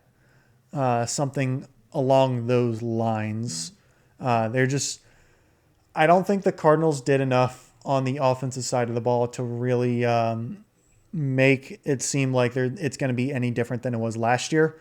Obviously, I think their defense is going to be better with the amount of talent they brought in. But when it's an offense that was pretty mediocre last year overall, I feel like, and just not a ton of improvements. I don't necessarily think the Cardinals are going to be a major threat this year. And I don't really know if I can think, or I don't really know if I can say Jonathan Gannon and his coaching staff that he has is able to bring out the best this offense has. So I think for the NFC West, I think if Matthew Stafford is healthy, I think the Rams win the division. I think if Matthew Stafford, I mean, even if he is healthy but doesn't play great, or if he isn't healthy and Christian McCaffrey is healthy, I think the Niners take the division. But then, well, even then, I'm not. I think they will. I'm not 100% sure, because I also think the Seattle Seahawks have a decent chance if Darnold and the offense plays well. It's a lot of hypotheticals with the division, basically, is what I'm saying. And that's, again, very hard to predict. I think the safe bet would be the Los Angeles Rams to repeat. But, again, it's very depending on how if players stay healthy, how players play, how, the offense and defense congeals. This division is very much up for grabs. With that, I think next I will go to the NFC South, and that one's probably going to be pretty quick because similar to the AFC South, it is a very disappointing division. But that will be in a moment for you listening wherever it is you're listening at. So on to the NFC South, and this one's probably going to be a lot faster than the West or the North. Definitely wasn't trying to take too long with either of them, but went a little bit over my estimations for both of them. This one I'm probably going to keep pretty simple. Sorry, NFC South fans, but I'm not very confident in this division whatsoever. I actually think there's a lot of similarities to the AFC South team to team. I kind of thought about it in my head before, and I'll see if I can remember now. But it's basically, I'll start with the Atlanta Falcons. And Falcons, I think, are a team that actually has a lot more upside than they had, how they were probably going in the last few seasons. Obviously, most of that is due to Michael Penix Jr. and the upside he has as a first-round quarterback. He only played like 2 or 3 games, really, in the 2024 season. Had some okay games. Actually had a pretty good game against Washington, even though they didn't win that in the end. Did take the Commanders to overtime, and I think week 16 is when it was.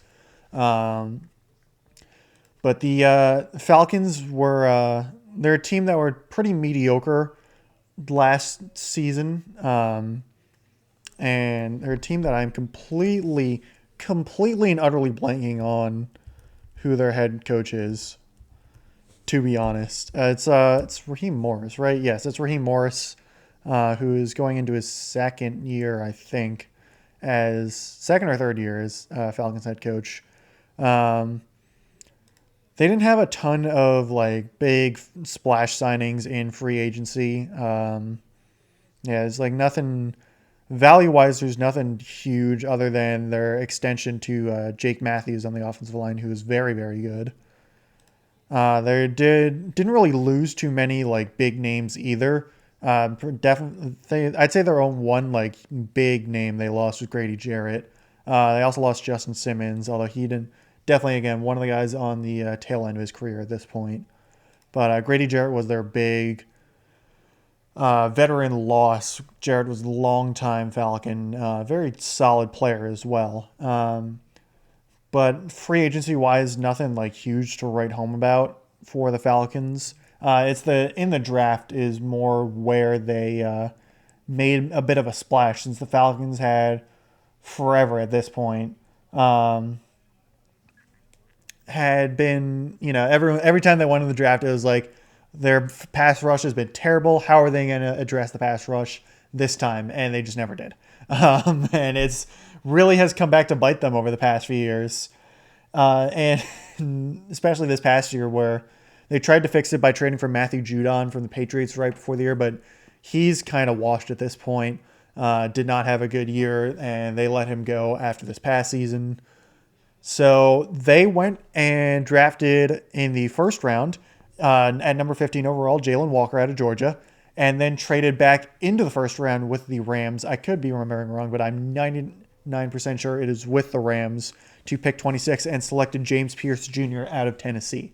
So they suddenly went from basically doing nothing to address the defensive pass rush whatsoever through the draft to doing everything to address the pass rush in the draft. They did give up, I believe, next year's first round pick to move back up into the first round and select James Pierce Jr., but I actually think it's a pretty solid move overall. I mean, I don't know how James Pierce Jr. is going to end up as a player, but, just the philosophy of it is that, they have a lot of room to work with cap wise since they have, actually they not a ton since they have Kirk Cousins under contract.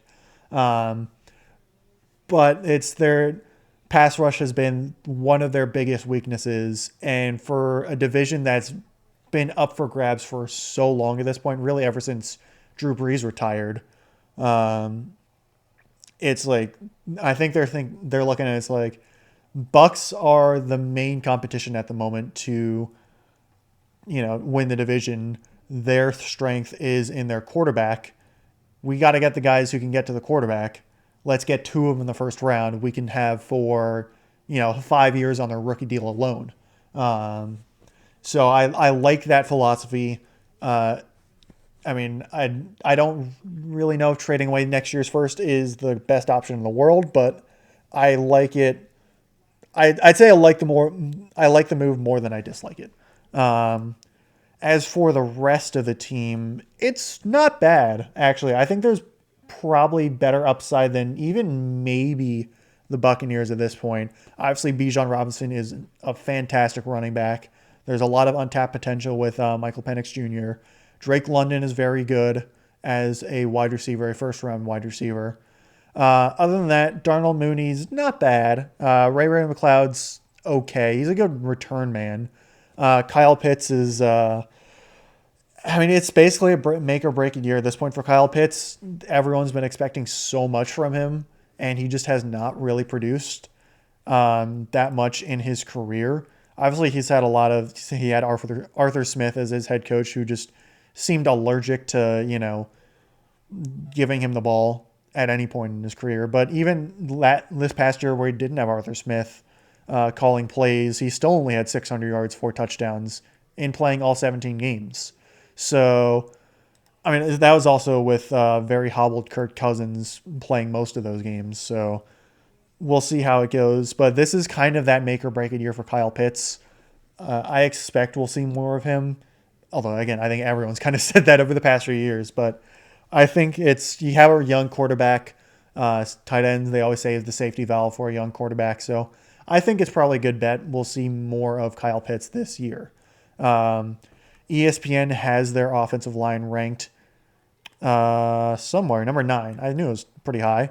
So number 9 overall for the current ESPN ranking on their website, which is pretty good. They obviously have some pretty good guys, Jake Matthews, Chris Lindstrom on their offensive line.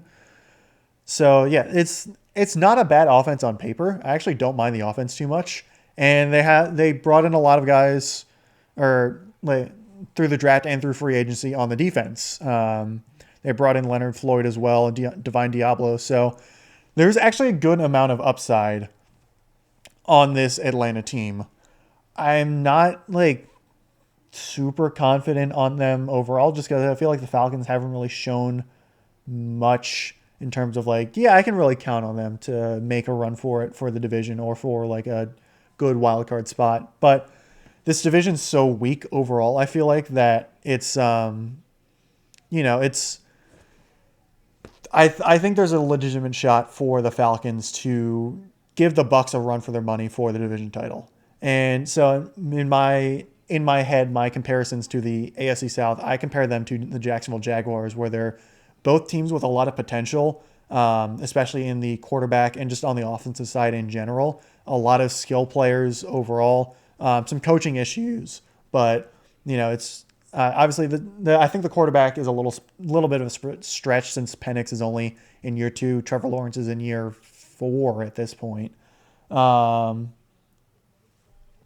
but I still think they're kind of in a similar spot where there's a lot of questions, a lot of talent, but the past few years have been very disappointing.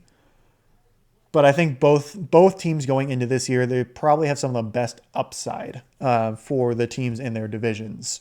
But there's also a lot of question marks just with the history of these teams, and just it's I don't know if I can really reliably say that Jacksonville and Atlanta are going to make a good run for the division or a wild card spot.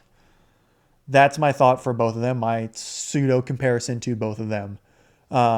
Moving on to the because I'm going to try and go a little bit faster through the NFC South here. Move on to the Carolina Panthers. Panthers obviously coming off of another bad season, but a season where they really kind of looked better going on later in the season.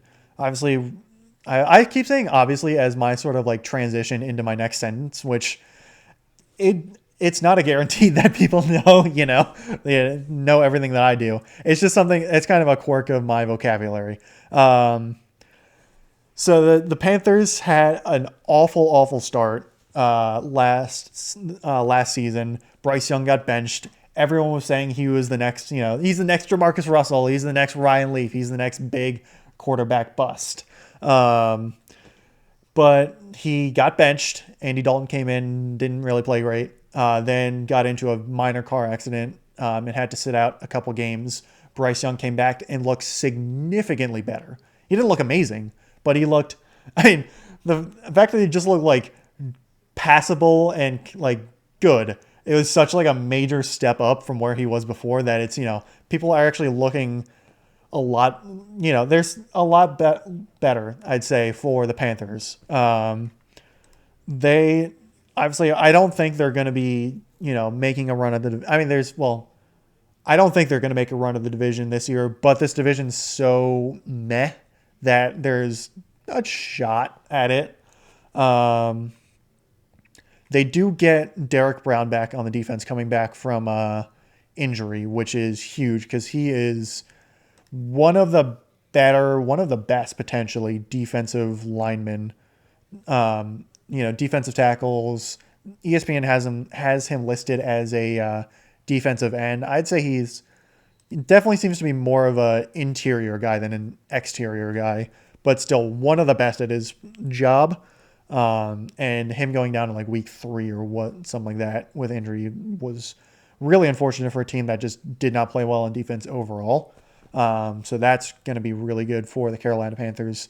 And I thought their first round pick, Tedero McMillan, was an excellent pick, like from a philosophy standpoint. Again, I don't like to say, this rookie is going to be rookie of the year definitive because we don't know. They could be amazing in college. They could suck in the NFL.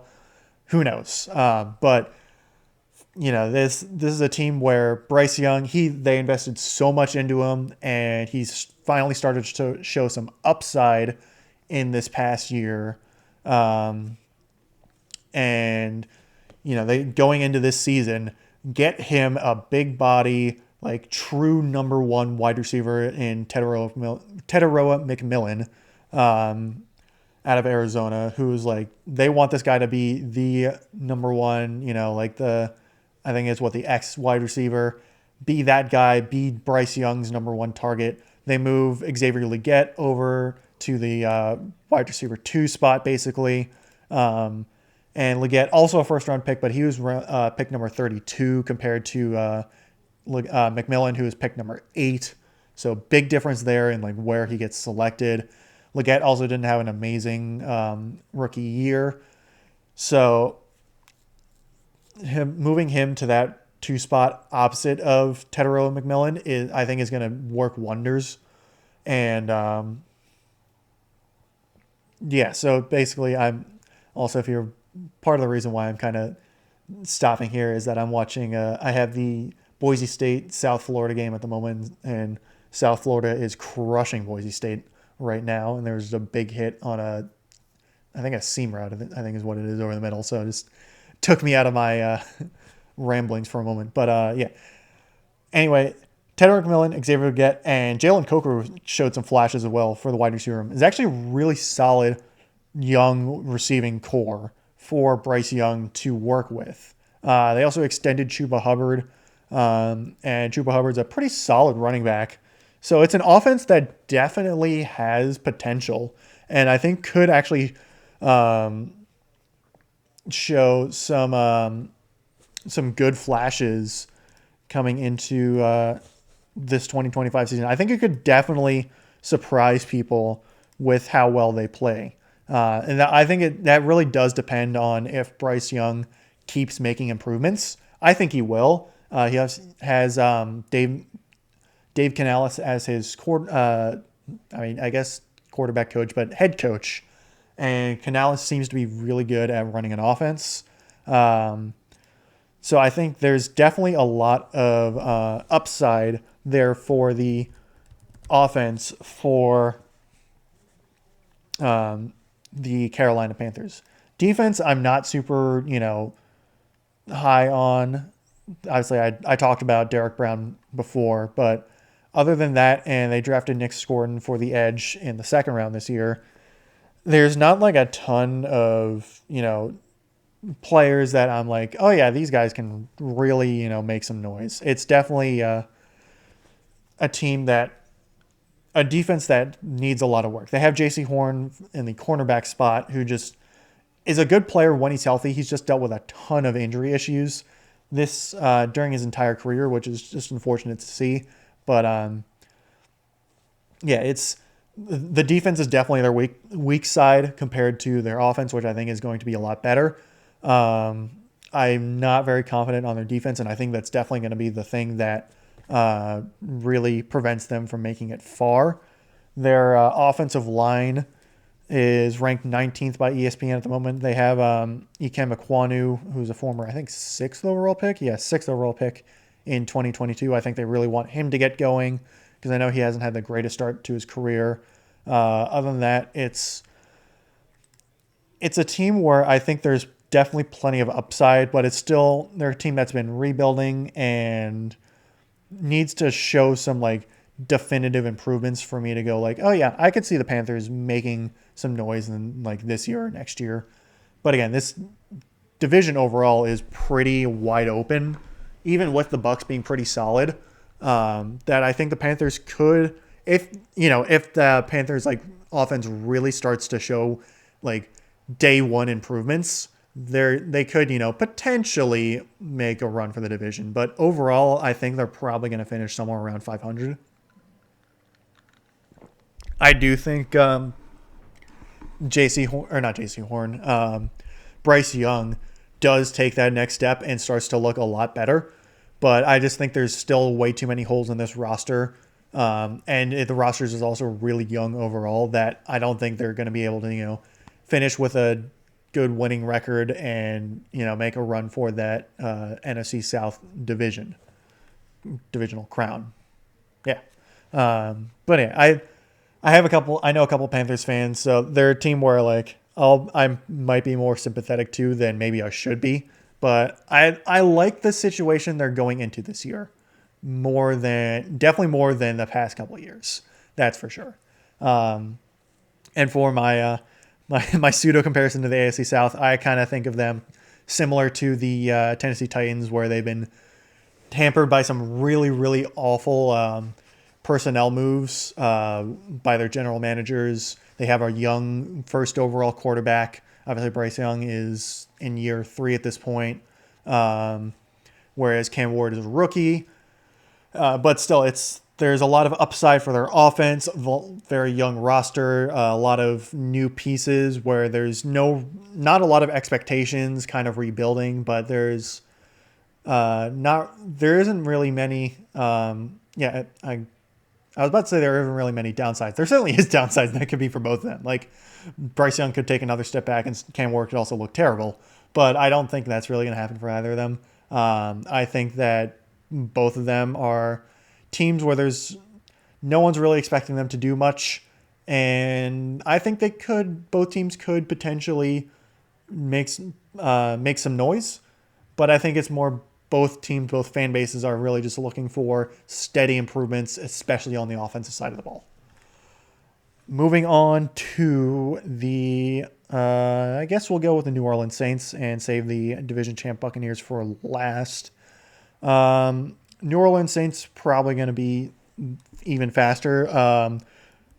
The Saints are just bad. That's all I can say.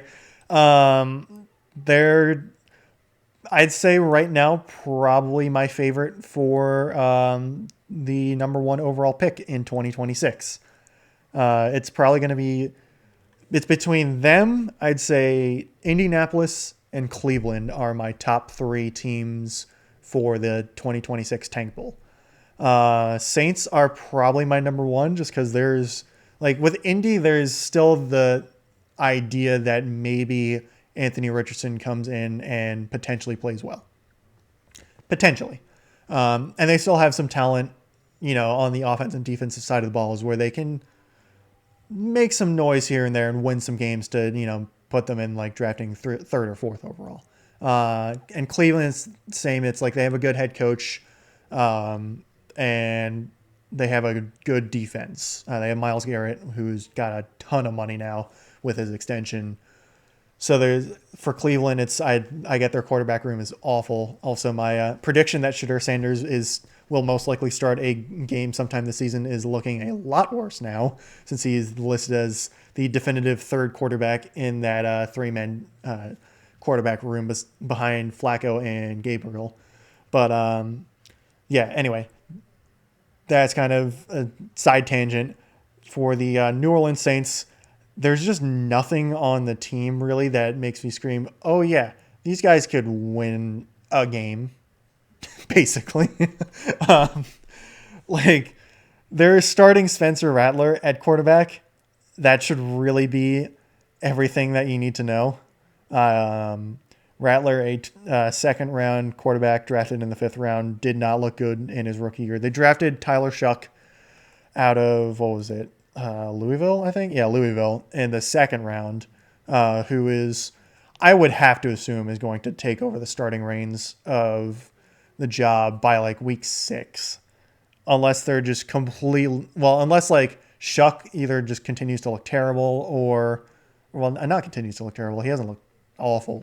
But like if Shuck doesn't wow the team and if they're like just dedicated to getting that number one pick and going for Arch Manning in 2026. But I think we'll see him start. Again, I don't see this team winning more than like 4 games. They have Alvin Kamara at running back, and I like Kamara a lot. He's been consistently good, but he's also not young, and I don't think he can really elevate this offense any more than what they have at the moment. They brought back Brandon Cooks. Not that Brandon Cooks is wowing anyone anymore. He's 31 at this point and he's been a journeyman his entire life, his entire career, basically. He's 1, 2, 3, 4, 5. He's on his sixth team overall, 5th different team. Started out in New Orleans back in 2014 through 2016, got traded to the Patriots for 1 year. In 2017, got traded to the Rams after that, 2018, 2019. Either signed or traded, I don't remember exactly, to Houston, was there in Houston for a couple of years, then went to Dallas for a couple of years, coming off his worst season of his career, only 259 yards total. I'm pretty sure he dealt with some injuries, only played in 10 games also. But I mean, this is a year 11 for him, so it's not like they're expecting wide receiver 1 production. Their wide receiver 1 is Chris Olave, but Olave's just dealt with so many concussions, which is just always awful to see. Hopefully Olave can, keep playing at the level that we've seen him play at when he's healthy. It's just so worrisome to see like how many times he's just taken awful hits from bad balls from his quarterback. So, I mean, again, hopefully Olave plays fine. But it's hard to tell. Rashid Shaheed is their number 2, and he's really only good at deep routes. So, he's definitely shown some flashes here and there, but he's not like a superstar wide receiver by any means necessary. He's a speedster. Their tight end room isn't fantastic. Wide receiver room isn't fantastic either. Running back room isn't amazing. ESPN has their offensive line ranked at 22nd. Not amazing. Their defensive side of the ball has some good players. Cameron Jordan's still just been very good for so long. Devon Godchaux from the Patriots. That's not the button I wanted to click. I feel like he was on the Patriots. Yes, he was. He was on the Patriots the past couple of years. He's just a name I recognize. That's why I talked about him. South Florida just scored again. They are up 30-7 against Boise State. I'm almost certain that Boise State is not going to be ranked anymore after this. They're definitely missing Ashton Jeanty at this point. But yeah, it's the Saints also have Chase Young. They signed him to a pretty decent extension after his 1-year deal. 3-year deal, $51 million. So good for Chase Young for getting that bag. I'm obviously a little like grumble on Chase Young since I'm a Washington fan, and he obviously his storied career in Washington. He had the defensive rookie of the year in 2020, although it was, he played pretty well, but wasn't like superstar by any means.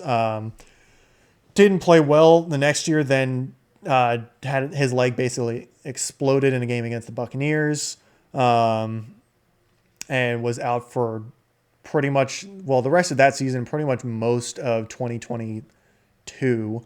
And then played meh in 2023, got traded to the Niners at the trade deadline, didn't play great for the Niners, then had his 1-year deal with the Saints and played okay, well enough to net him the extension. So again, I'm saying all this when he's out there playing football on the highest level and making $51 million over his next 3 years. So, who's really winning here?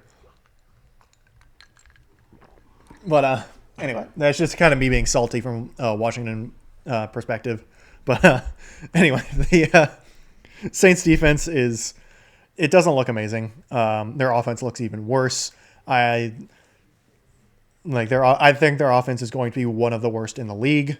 There's not that many offenses I think that are going to be worse than them. I think there's a better chance that they pick first overall than they actually make it to 500 this year.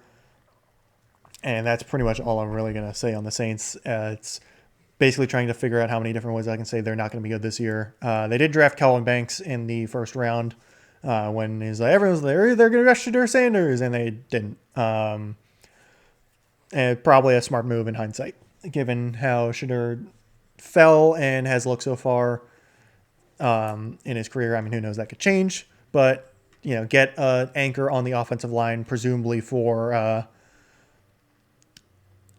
Arch Manning in 2026, or whoever they're going to draft in 2026. Opposite Talise Fuaga, who they drafted last year in the first round. So, planning for the future, basically, is what they're looking at, while this year is going to be a wash. And again, for my pseudo comparison, one team I also mentioned in that, hunting for the first overall pick in Arch Manning is the Colts. Obviously, they are both teams that have major quarterback issues, a lot of issues overall in the roster, just really, really underwhelming overall. And yeah, just teams that are more likely going to be picking in like the top 5, maybe even top 3 than making it to 500. So now we move on to the Tampa Bay Buccaneers, the last of the NFC South. division winners and a team that I don't know if I would say shocked people because, again, they're coming off of, they won the division the year before that as well, although that was with Tom Brady. I think. Was it? Maybe. I don't know. No, that was also with Baker Mayfield. That was, I think this is Mayfield's third year. Hang on a minute.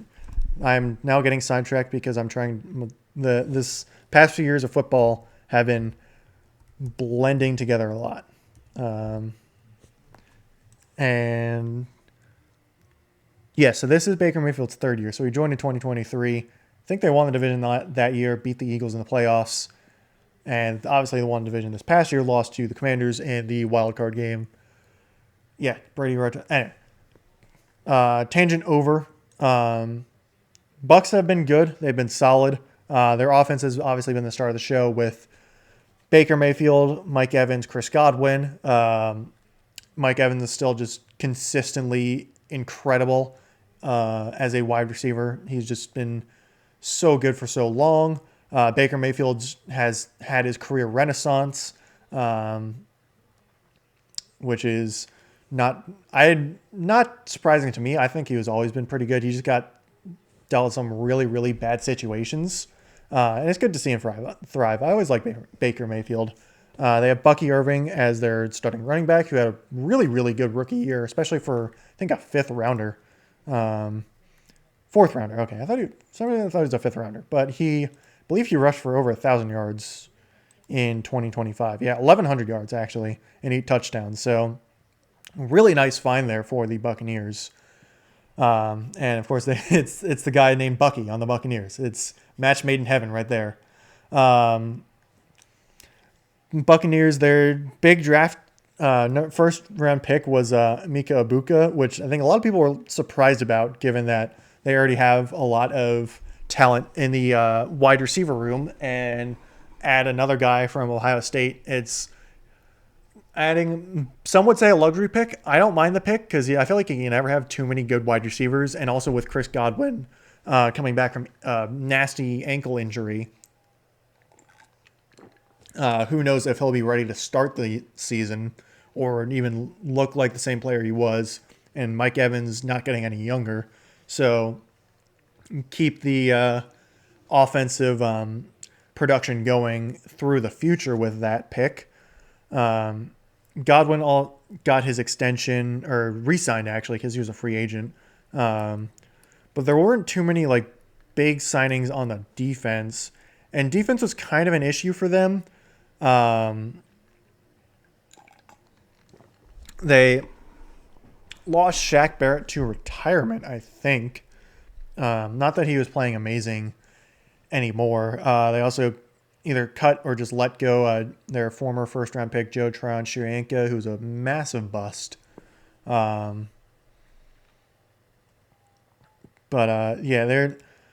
there's definitely some departures there, and I'm not super high on their defense at the moment. Kalijah Kancey, a former first-round pick in 2023. I know they really want him to get going. Vita Vea at nose tackle. He's been consistently great. He's not a guy I'm worried about at all. He's just like, if you describe like a person who's just a brick wall when playing football, that's Vita Vea right there. But yeah, like Kalijah Kancey, Yaya Diaby, also just amazing names right there. Levante David, who's just still around. They brought in Hassan Reddick, so there's definitely names there. Antoine Winfield Jr. as well in the strong safety position, but it's not a defense where I'm like, yeah, it's not the defense that won them their Super Bowl back in 2020. It's definitely a far cry from that, and I think it's more of a weakness than a strength. So it's a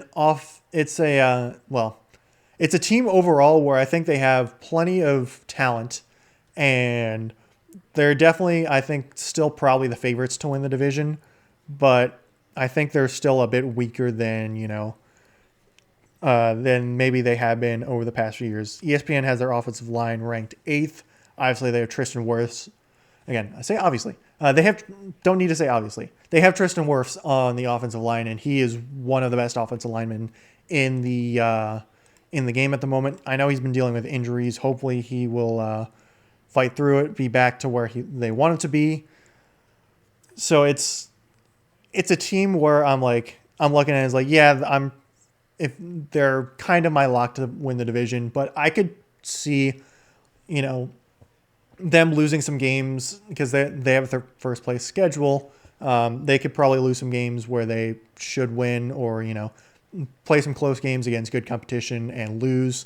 And the Falcons, who have a second place schedule, could win some games with some upside, and maybe take the division. The Falcons played the Bucs really, really well last year as well. Although that was with Kirk Cousins, not Michael Penix.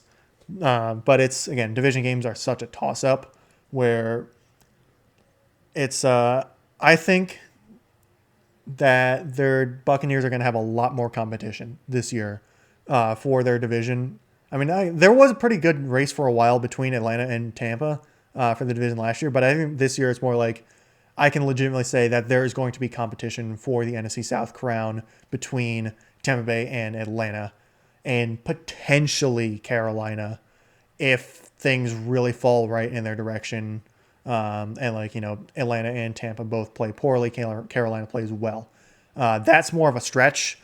I think it's really going to be between Tampa and Atlanta. I would still favor Tampa Bay, but again, they're not a team. I don't think they're at the moment a Super Bowl contending team.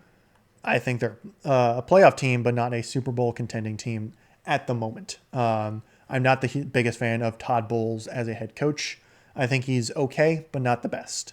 That's my thoughts on Tampa Bay for my comparison to the AFC South, because I can kind of link all four, link it to Houston, and they're sort of the best team in the division by default. The reason why I just kind of laugh there, again, watching this Boise State South Florida game, Boise State quarterback literally just dropped the ball on a drop back. That was absolutely incredible. I don't know how you do that. But anyway, for the comparison, they're a team where the Bucs and Texans both have very solid quarterback play. They've been kind of the division winner by default over the past few years. They have good talent on both sides of the ball, but still a lot of question marks on certain aspects. For Houston, it's their offensive line. For Tampa, it's defense, especially in their secondary. That's my thoughts on the NFC South. I'm a little bit shorter this time, about 10 minutes shorter from looks of it compared to the previous two. I don't know how long the NFC East review is going to be, because that's where I can talk a lot about that. I'll try not to go too far with that, but that's going to be in a moment. I will be back in a moment as well after I just get some more water, and just about done with the previews here. On next to the NFC East. So we reached the finale for my previews now with the NFC East.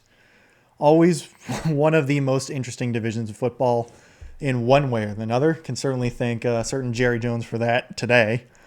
And we're going to start not with Jerry Jones. Going to go to him go with the Dallas Cowboys second, I think. Going to start with the New York Giants. And here on NFL.com, which I've been using for my refreshers on free agency moves, just a little funny thing, a funny typo is that they signed defensive lineman Jeremiah Ledbetter to a 1-year deal. Just a depth guy, basically. I would assume, at least, or maybe a French starter depth guy. But some kind of typo, punctuation, and extra number here where it's signed into a $1,775 million deal, which I don't think is right. A little bit too much there. But anyway, the Giants obviously coming up. Okay, there we go again, saying obviously. But the Giants coming off a terrible season led to them picking number 3 overall, which they did draft highly touted Penn State edge rusher Abdul Carter. And I guess I can go straight to the draft. and he certainly got a lot of attention. He had against the in the preseason game against the Jets, which I think was week two. I think it was week two, where he got the one chip block where he just got bulldozed twice. Everyone's saying it's like, "Oh, welcome to the NFL, buddy." But yeah, I still think Abdul Carter is going to be very good. Just from everything that I've seen of him so far. Obviously not a fan of that as a Washington fan, but, Giants fans should be happy there. Is now suddenly turned into one of the most dangerous Penn State edge rushers in the NFC East, probably the most dangerous one now that Micah Parsons is gone. I'm going to just keep harping on that because it's just still blows my mind. Anyway, they also traded back up and selected Jackson Dart in the first round as there looks to be QB of the future. And he's gotten a lot of good reviews in the preseason from what I've seen as well. So there's potential there for Jackson Dart to actually be a legitimate quarterback of the future for the New York Football Giants. Will that be under Brian Daboll and Joe Shane? That's to be determined since they're very much on the hot seat. I think actually Joe Shane probably doesn't make it out of this year unless the Giants, go on some insane run. Just because I think overall, both the Daniel Jones saga and then also just Saquon Barkley and everything that happened last year is just such a black eye on his reputation that I feel like you just can't keep him around anymore. Even if he did, from the looks of it, actually make some pretty good picks in this draft. They also brought in Cam Scatabo out of Arizona State in the 4th round for the running back room, but I think if the Giants do make a run, and I'm getting ahead to my seasonal predictions, but I think that if the Giants do make a run, they do keep Brian Daboll because he does seem to be a pretty good coach. It's just he's just been dealt with such a bad hand over the past few years. But anyway, their current quarterback starting is none other than Russell Wilson, who is coming off a pretty okay, at best, season with Pittsburgh. Did lead them to the playoffs, but got absolutely smacked by the Ravens there. Russ is still really good at throwing deep balls, but that's kind of it. He's not an amazing quarterback anymore from everything we've seen. Really, ever since he left Seattle, he just has not been the same anymore. And he's not going to an amazing situation here in New York. He does get to throw to Malik Neighbors, and Malik Neighbors had a really, really good rookie season, which not to be surprising because highly touted LSU wide receiver prospects over the past few years have just been cheat codes, basically. But other than that, I mean, there's Wan'Dale Robinson, Darius Slayton. Darius Slayton, I feel like, has been a very underrated wide receiver for the Giants for a while. He just always seems to come up with pretty good catches, at least against Washington. He's always just like, oh my God, why are we letting Darius Slayton get wide open again? That's been something that I have said way too many times. But again, he's a wide receiver 3. It's not something you're like, oh yeah, the Russell Wilson to Darius Slayton connection is gonna light the world on fire.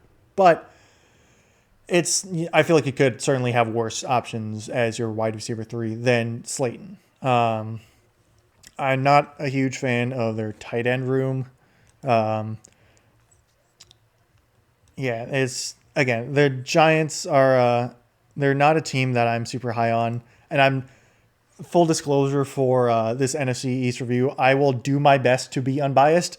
It will probably not happen since I'm very, very biased against some of these teams. 3 of these teams actually, and very, very biased towards one of them. ESPN has their offensive line ranked at 28th overall. Andrew Thomas is the one good guy on the offense. Everyone else kind of not. That's about all I can say there. They have some good players on defense. Actually, their defense is actually it's not bad. I would say it's been their strong suit over the past few years. Obviously, Dexter Lawrence is one of the better defensive tackles in football. He's just been an absolute monster since 2019. Bobby Okereke, who they brought over a few years ago, who is a solid linebacker. Brian Burns is also a good pass rusher. Kayvon Thibodeau is someone they're really hoping can prove not to be a bust since he's just been really, really underwhelming. He was what, a sixth or fifth overall pick 3 years ago at this point. And man, that 2022 draft for the Giants looked so good on paper. Kayvon Thibodeau and Evan Neal, fifth and seventh overall. And Evan Neal's just been so unbelievably bad as an offensive tackle, and Thibodeau's been incredibly underwhelming. We'll see if that changes for Thibodeau. I think Evan Neal's career is pretty much done at this point, at least as like a potential starter. Could maybe be a journeyman at this point, but he's just shown no flashes whatsoever of like, yeah, this guy is worthy of, starting or even bringing in as like a backup. They also have Deontay Banks in the secondary, who is he's going into his third year, former first round pick at cornerback out of Maryland. So he's really struggled. Again, another first round pick where they looked good on paper, but has not performed up to standards whatsoever. They brought in Javon Holland from, it might have been last year, actually. Could have sworn it was this year, but I feel like from Miami. Yeah, it was this year. Just was not listed. Maybe it was a trade. I don't know. It was, 3-year, $45 million. So that was actually a pretty big deal. Same with Paulson Adebo, 3-year, $54 million deal. So there's definitely money being spent in the secondary for the Giants. I just still am not like super confident in them whatsoever. I don't think they're picking top 5 just because I think Russell Wilson gives them a floor of probably like 5 to 6 wins, maybe 7 wins. But I think the level of competition they tend to play, especially in the NFC East, is way too much. And they're a team that has just been so underwhelming ever since that surprise run in 2022 to the playoffs, where a lot of things really broke correctly for them. That year, they won a lot of really close games. They're a team that just has not had good quarterback play, and I don't think Russell Wilson is going to elevate them to a level where I think they can really make the playoffs in any capacity. Because I think I've said before in this preview that it's for the wildcard teams, they're going to need to be like 10, 11 wins to get in with just that level of high-end teams this year, especially in the NFC North, and then also with Philly and Washington. So their Giants would need to go on a really big, a run like they had in 2022 where they win a lot of close games to even sniff the postseason. And I just don't think that's happening in the slightest. So that's my thoughts on the Giants. I could probably say a little. I didn't really touch on the running back room. Tyron Tracy is a 5th-round pick. I think 5th-round pick. He actually did really well. I had him in fantasy. I liked him as a running back, but it's not like they don't have Saquon Barkley. There's running back room is significantly worse than what they did when they had Saquon Barkley, and I don't think it's going to be that much better than it was last year, and it's like not lighting the world on fire in the slightest. Anyway, now actually moving on to the Dallas Cowboys, who I suddenly have a lot more to talk about than I did yesterday when I was going over my thoughts on this, as I will take another drink of water here. So yeah, the Dallas Cowboys. I even before the Micah Parsons trade, I didn't think the Dallas Cowboys were going to be that good this year, and that's partly me being biased against them, but also, I mean, they're coming off a year where a lot of injuries. Dak Prescott, I think CeeDee Lamb got a little bit injured. Micah Parsons dealt with some injuries as well. So it was just a really underwhelming year for them there. But it's a team where we kind of know what to expect from them at this point. They've been a good regular season team that just flops in the playoffs consistently under Dak Prescott and Jerry Jones and Mike McCarthy, Jason Garrett. Obviously, Mike McCarthy has left the coaching position. I think it was just his contract ran out. And they promoted Brian Schottenheimer, who I think was the offensive coordinator this past year. Has never had a head coaching job, so this is his first year. I don't have any confidence in Brian Schottenheimer to be good. I don't think this team is going to be very good this year. They obviously, they have Dak Prescott still, CeeDee Lamb still. They brought in George Pickens, opposite CeeDee Lamb, which I think will help. But they did lose, Zach Martin to retirement, and that's going to be really, really tough to fill. They did draft Tyler Guyton, so their third, or no, not Tyler. Well, they did draft Tyler Guyton at some point. I think it was last year, or was it last year or two? He was one of the 3 offensive linemen named Tyler that they have drafted recently. It was last year. Tyler Smith, Tyler Guyton, and now Tyler Booker. Tyler Booker seems to be that Zach Martin replacement that they've drafted. But ESPN, where does it have them ranked? It has them ranked for their offensive line somewhere at 17th, so middle of the pack. A lot of young guys there, so it's not like this offensive line is amazing in any stretch of the way, and I think losing Zach Martin will make this offensive line worse, even with Tyler Booker being drafted to fill in, him and Tyler Smith being the offensive guards listed at the moment. I think it's just a step down from Zach Martin, because Zach Martin was just so insanely good, like Hall of Fame lock level of player. They're also off on the offensive side of the ball. Their running back room is terrible. Javonte Williams is not very good. He showed flashes in his rookie year with Denver, then got injured and just has not been the same player. They drafted Jaden Blue and Phil Maffa late this year in the draft, and I think both of them showed some flashes, but Phil Maffa's on IR, Jaden Blue's questionable. They also brought in Miles Sanders, and Miles Sanders has not been good for a while. So they had, I think, the worst rushing attack last year, and I think they're going to have the worst rushing attack again this year. I just don't see a way where this rushing attack is going to be any better than bottom of the league, or just like bottom 5. Tight end room's okay. I think they extended Jake Ferguson this past year. I feel like they did.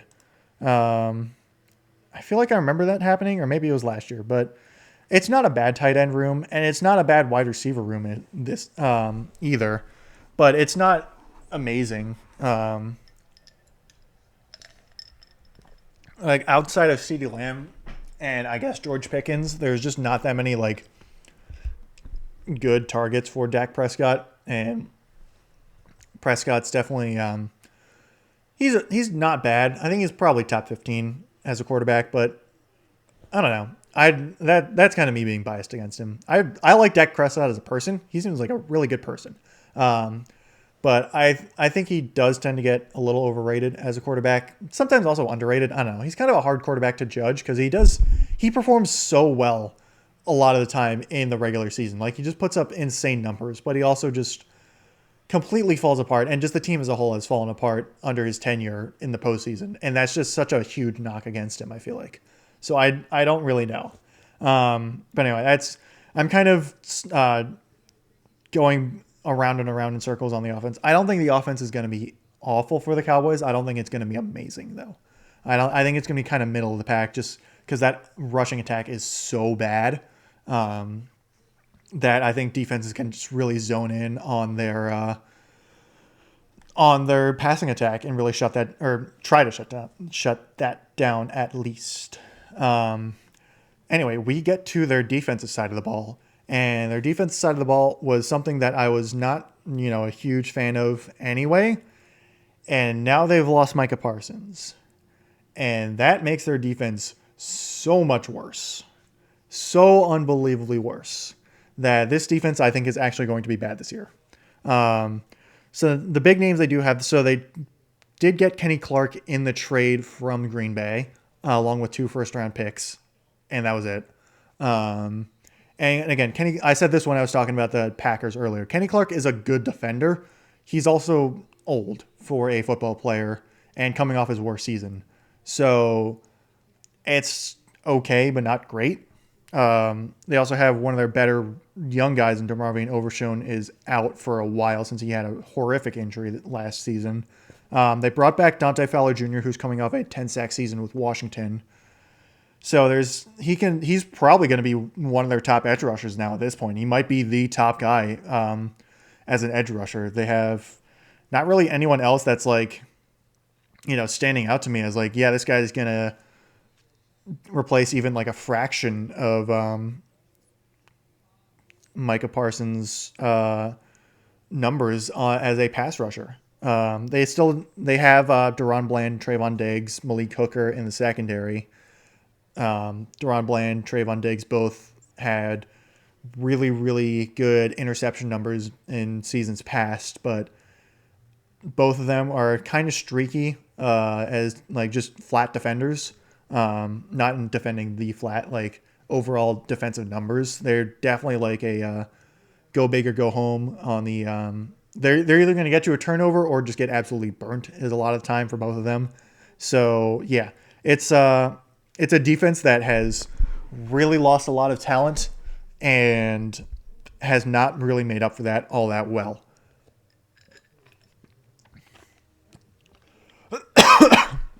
Water going down the wrong pipe right there.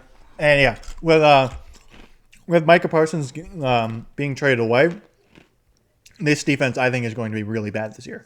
And so I haven't really been talking too much about front offices in particular or even owners, but I have to make an exception for Jerry Jones here because, oh my God, Jerry Jones, what are you doing? Why would you trade Micah Parsons away? This is actually insane. Like how they went from Micah Parsons demanding something, I think it was like $35 million a year was what his demands were, to which is completely reasonable. Like why didn't they sign him to $35 million a year? They could have done it. I'm sure they could have done it. Instead, Jerry Jones plays hardball like he's done with so many of these. He did it with Dak Prescott and signed him to way more money, and now Prescott's making just way too much, taking him way too much cap space. Which is really hampering them. Did it with CeeDee Lamb. Did it with Zeke back in the day as well. Like, I don't understand his negotiating tactics at all because I guess it worked for him back in the 90s, I guess. Sort of. Maybe. I don't know. But it didn't work this time. Didn't work this time at all. And he has since traded away Micah Parsons, their best player. I can definitively say their best player on the team over the past 2 years for not a great return. Like, it's 2 first-round picks is not bad at all, but they're trading away to already a playoff team, now getting Micah Parsons. So it's most likely 2 late first-round picks. That's it, along with Kenny Clark. And it's not that I'm trying to discount Kenny Clark here, but it's Micah Parsons, one of, if not the best defender in the league. And you're trading him away for not much in return. That is so bad. It's so unbelievably bad. I do not understand what is going through Jerry Jones's mind. I don't know if he is senile or not. Like, this is just, it's like malpractice at this point. This is like something that I'd be surprised Dan Snyder would do for the Redskins or Commanders, whoever you want to call them at that point. Like, this is, I'm still absolutely dumbfounded as to why Jerry Jones would trade away Micah Parsons after just completely flubbing the contract negotiations. Like, this is, like, I get trading away good players if, contracts and attitude and whatever, try to get good value.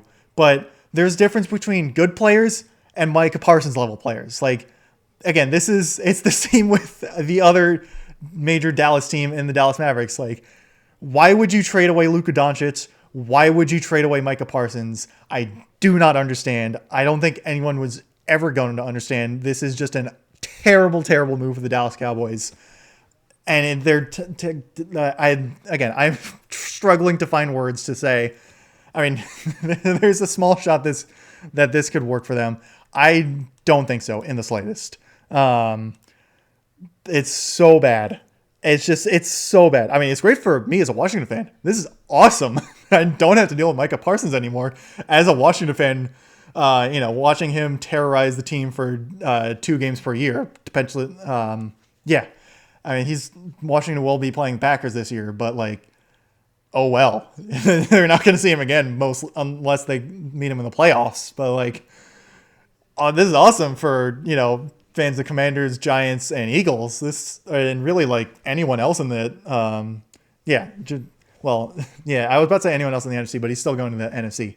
Yeah, this is awesome for the fans of the rest of the NFC East because Micah Parsons is gone, and Dallas is gonna suck now. As my bold well, probably not so bold prediction. I think Dallas is not going to be a good team this year. Since their defense was kind of their strong suit over the past couple of years, and no more Micah Parsons is going to really, really hamper this defense. And so now they got to figure out what they're going to do for this pass rush, which is suddenly missing one of the best pass rushers in the league over the past few years. I mean, he's like, I think the only rookie or one of the only rookies ever to make the Pro Bowl or actually make all pros his first 4 years in the league. Like he's such a one of one talent. And I don't mean to like just completely glaze Micah Parsons here, but like, he kind of deserves it. Like he's such a good player on the field where why would you trade him away? It's so baffling of a move that I'm spending way too much time rambling on about this. Anyway, thoughts there. Jerry Jones, what are you doing? Such a bad move. I think the Cowboys are going to be bad this year. Yeah, that's that. I barely even spent much time on their roster as a whole because it's just what are they doing? What is going on there? It's just such a like dominating piece of news that like nothing else matters at this point. Yeah. Anyways, so moving on from a very negative review to a very positive review of a team, which really pains me to say, since I hate the Eagles so much. The Philadelphia Eagles, the Super Bowl champion Philadelphia Eagles, are going to be very good this year, is my super bold prediction. Philadelphia Eagles are going to be a very good team this year. They did lose a couple big names in departure-wise, mainly Josh Sweat and Milton Williams on the defense. Also Darius Slay and CJ Gardner-Johnson. And also Bryce Huff, although he was just a terrible trade to begin with. That was like the one really bad move Howie Roseman made in this past offseason was trading for Bryce Huff, who was just terrible for them. I also did lose Mekhi Becton, who was filled in really well in the offensive guard spot. So there's definitely a bit of a talent exodus, but a lot of the young guys that they had, since a lot of their superstars on the defensive side and even on the offensive side were draft picks. And obviously, since they're still on their rookie deal, they're sticking around in Philadelphia. So I will do my best to be objective here. It will probably not last long. But yeah, I think Philly's obviously still the favorite for the division. It's just so hard to count against them with how well they've played and just the roster they've constructed. Jalen Hurts is a good quarterback. I don't think he is a great quarterback, but that's partly my bias showing. I mean, he's also stats-wise, he's not an amazing passer. Like, he's not a guy he's not like Joe Burrow, Josh Allen, Pat Mahomes, or even Lamar Jackson, who can, well, kind of Lamar Jackson. But he's not a guy who's beating you with his arm. He's a guy he can certainly make good throws. He's got a very good deep ball. And he's got good receivers to catch those deep balls in A.J. Brown and Devontae Smith. But he's a guy where his biggest threat is the fact that he is a dual threat quarterback. He's good at running and passing. Although he's not a runner that's as good as Lamar Jackson. He's more similar to, say, Josh Allen. I'd say where it's. I mean, even then, I'd say he's not as good of a rusher as Josh Allen, but that just might be me being a Washington fan talking. But yeah, again, Jalen Hurts, he's a good quarterback. He's definitely a guy who's been able to lead this team to success. But he's if you can kind of zero in on the run and force him to beat you with his arm, it's better than trying to defend the pass and have them and try and defend against the run.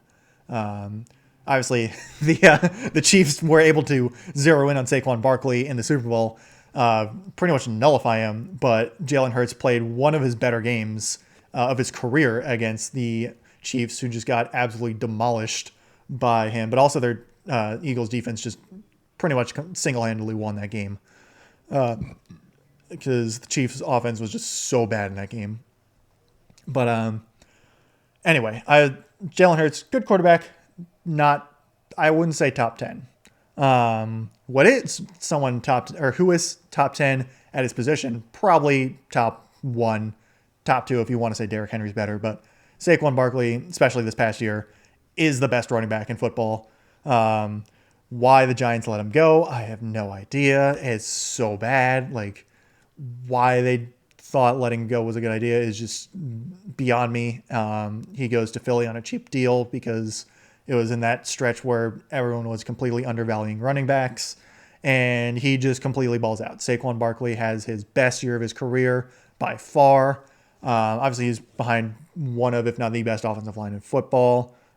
Eagles' offensive line is, to no surprise whatsoever, ranked number 1 by ESPN. I think pretty much everyone's going to be ranking their offensive line as the top in football. They have just so many good players on the offensive line. I'm getting ahead. I'm kind of going off Saquon Barkley, but I think there's not really much else I can say other than Saquon Barkley is really good at football. And so as long as he stays healthy, he's going to continue being really good at football.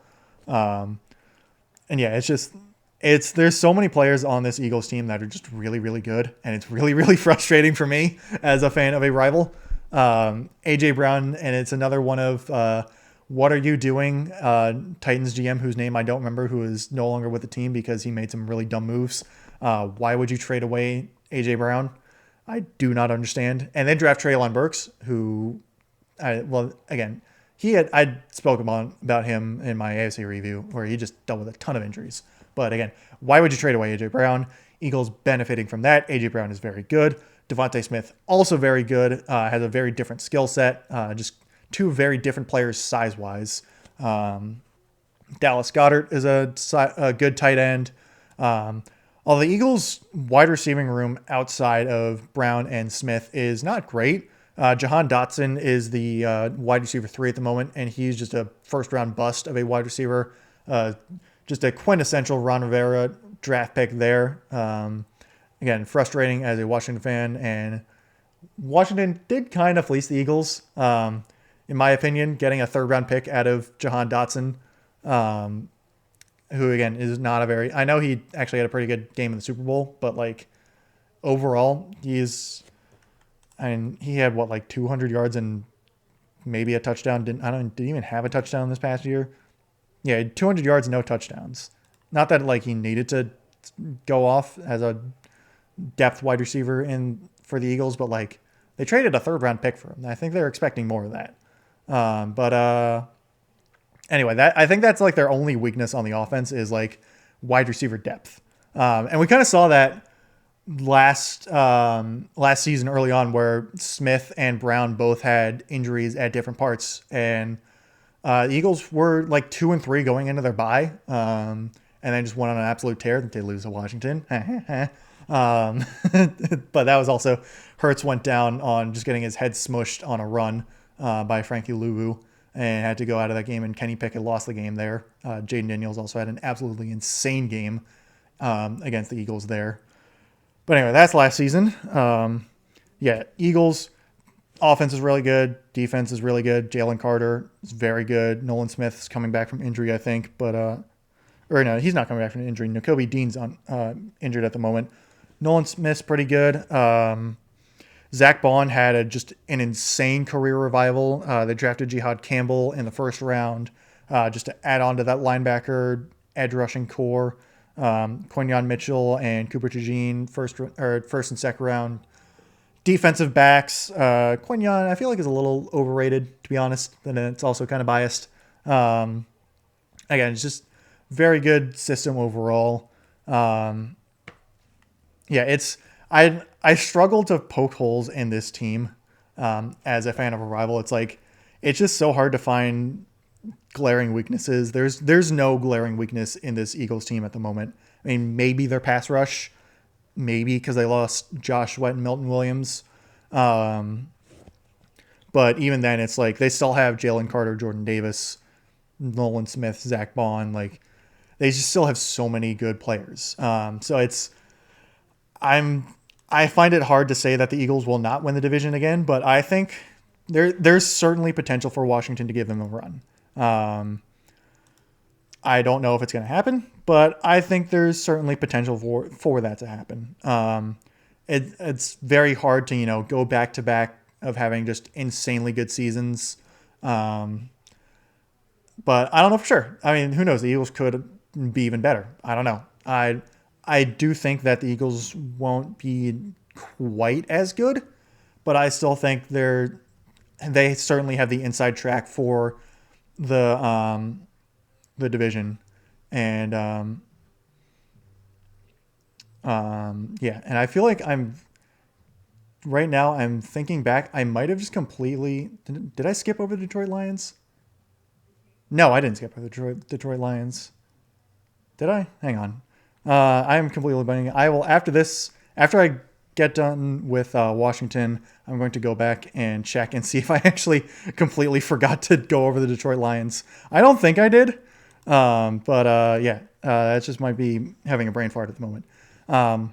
Anyway, my thoughts on the Eagles are concluded. Basically, my thoughts is that they're going to be very good this year. So the final team that I'm going to go over, potentially I might have to go back and add in another team here,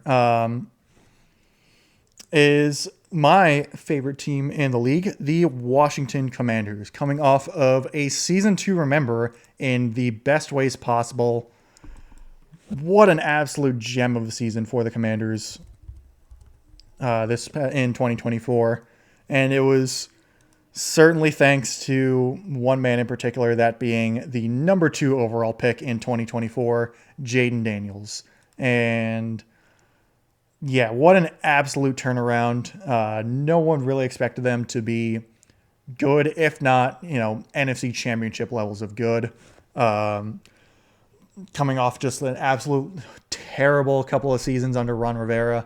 I mean, he had them around 500 for the first couple of seasons, but not, incredible to watch. Just constant quarterback rotations. But his Ron Rivera's drafting was so unbelievably bad. His first round picks alone: Chase Young, Jamin Davis, Jahan Dotson, Emmanuel Forbes. And none of them completed their rookie contracts. Jamin Davis and Emmanuel Forbes were both cut, while Young and Dotson were both traded for third-round picks. But that's in the past. The now is that the Dan Quinn era, Dan Quinn, Adam Peters era, their first-round picks have been Jaden Daniels and now Josh Connerly Jr. out of Oregon, offensive tackle. Yeah, it should be. It's already a lot better. Pretty obvious. And it's a lot better. Big news in this offseason for the Commanders, though, was the Terry McLaurin saga. He wanted an extension, and rightfully so. And he got his extension just recently. Why it needed to take this long, I don't know, to be honest. And now I'm thinking I did go over the Lions, so I'm good. Or did I? Maybe. I don't know. I feel like I talked about Sam Laporta and Jared Goff, but I didn't talk about their wide receiver room. Or maybe I did. I don't know. I'm getting way too sidetracked with this. I'm sorry. Anyway, Commanders, Terry McLaurin has been re-signed. Why it needed to take that long, I don't know, because it was kind of a deal where everyone was kind of saying, here's the deal that you should do. And it was kind of the deal that everyone said that they should do. But anyway, they got it done. It is complete. Terry McLaurin is under contract for the next couple seasons, which is awesome. Terry McLaurin is my favorite player in the league. He's just so fun to watch. Such a nice guy as well. And he's headlining that wide receiver room. I'll get to that in a sec because I'm going to go try and be a little bit detailed but quick for these position groups because I can talk about these guys a little bit more. I know I follow this team a little bit, at least. I kind of know what I'm talking about. The quarterback room, Jaden Daniels is obviously the guy. He is one of the best quarterbacks in football already. Had an incredibly efficient year. Marcus Mariota is the backup dealing with some injuries, but I expect we'll see him I hope we don't actually see him play unless it's like, filling in for, the last couple snaps in a blowout either way. I hope I don't see Marcus Mariota come in at any point earlier than like the fourth quarter and not for an injury. But yeah, I think to go back to Jane Daniels, a lot of people, like a lot of pundits are kind of drumming up things like, oh, Jane Daniels had a great year, but, everyone's got tape on him now. And, the sophomore slump, the dreaded sophomore slump, we saw with CJ Stroud last year. But for me, CJ Stroud's slump is more due to an awful offensive line and a lot of injuries to his skill positions than him specifically. And I don't think Jaden Daniels is going to sophomore slump, but also that's me, being a fan of the team where it's like, I really don't want him to slump. My thing is, what if Jaden Daniels just gets better? And again, he's a rookie. He had a really good rookie season, but there's certainly things to improve. And what if he gets better? He's obviously I shouldn't say obviously. Not everyone follows the team. But he said he's put in a lot of work, both, for himself. He's bulked up. I saw a thing where like he's talking with Bobby Wagner a lot to, understand Bobby Wagner's mindset as a defensive guy and see like, what the defense is looking for, quarterback, and like how defenders, operate and defend. So like, what he can do to counter that. And, as a fan of, Washington and all that, gets me really excited because this is a guy that clearly wants to learn and just be the best. And Jaden Daniels is just, he's so good at what he does. It's like actually insane watching him just play because he makes it look so effortless. Like he was a lanky guy this past year, but his arm strength is actually kind of insane. Obviously the Hail Mary was an example, but also there's this one touchdown pass in Cleveland that he had where he's basically rolling to his right on the move, throws basically not across his body, but like he is running and just looks really awkward. And he's throwing it to Terry like 40 yards downfield. And it is absolutely perfect. Like hits him in stride. Like it's such an absurdly good pass. Obviously the other pass with the pass that kind of put Jaden Daniels on the map against the Bengals on Monday Night Football in week 3, where gets hammered in the pocket, but throws an absolute dart to Terry McLaurin in the back corner of the end zone for like 30 yards. Was just, I think that's certainly when I knew, and I think that's when a lot of people knew. It's like, oh yeah, Jaden Daniels is going to be really, really good at football. So yeah, it's just keep him healthy. Make sure when he runs, he slides, doesn't get clobbered. He had the one scare in the preseason game against the Bengals where he ran, didn't really take much of a shot, but it's like stay healthy for the love of God. Had broke his ribs a little, or like broke at least one of his ribs, I think against Carolina, where he took a really awkward tumble. Played through. I mean, he went out for the rest of that game, or at least the second half of that game, but played through the broken ribs for a while. You could definitely tell it was hurting him for like the middle of the season. But yeah, Jaden Daniels is very good, is what I'm going to say. The running back room is going to be very interesting to watch since they traded away Brian Robinson, who is their starting running back, basically. Austin Eckler is sort of the option third down receiving back that they would bring in. Eckler is currently listed as the RB1, but they did draft in the 7th round Ja'Cory Krosky-Merritt, though we'll call him Bill since that's what he prefers.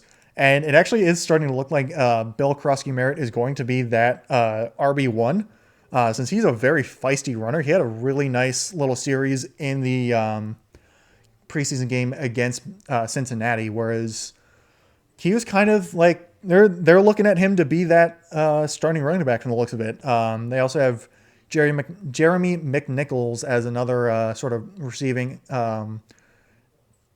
change of pace kind of back, and Chris Rodriguez Jr. as another sort of late round pick that's more of a bruiser. My guess is Bill will be starting running back, and Eckler will kind of stay in that role of like rotational receiving back type of guy. We'll see. I really want to hope Bill does well because I like it when late round picks shine. I like his name. I like his running style. So I hope he does well. That's it for the running back room. The wide receiver room, I touched on Terry McLaurin already. He's obviously fantastic. One of the most reliable receivers in the game right now. They traded for Deebo Samuel, who should really elevate that wide receiver 2 spot, which was kind of a void. Last year they had De'Ami Brown and Olamide Zaccheaus as sort of that wide receiver 2. Neither of them really amazing. Noah Brown also kind of that wide receiver 2. But again, going from that to Deebo Samuel, even if it's kind of late career Deebo Samuel, is so much better.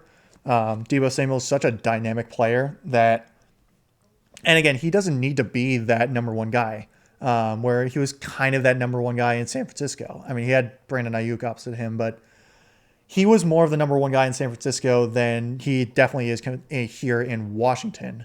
I say here in Washington. I'm not in Washington at the moment, but again, that's kind of, as a fan of the team, that's kind of what the terminology you kind of say. But yeah, Deebo Samuel as the complement to Terry McLaurin is, I think, fantastic. Noah Brown, I think, he has been dealt with a major injury last year.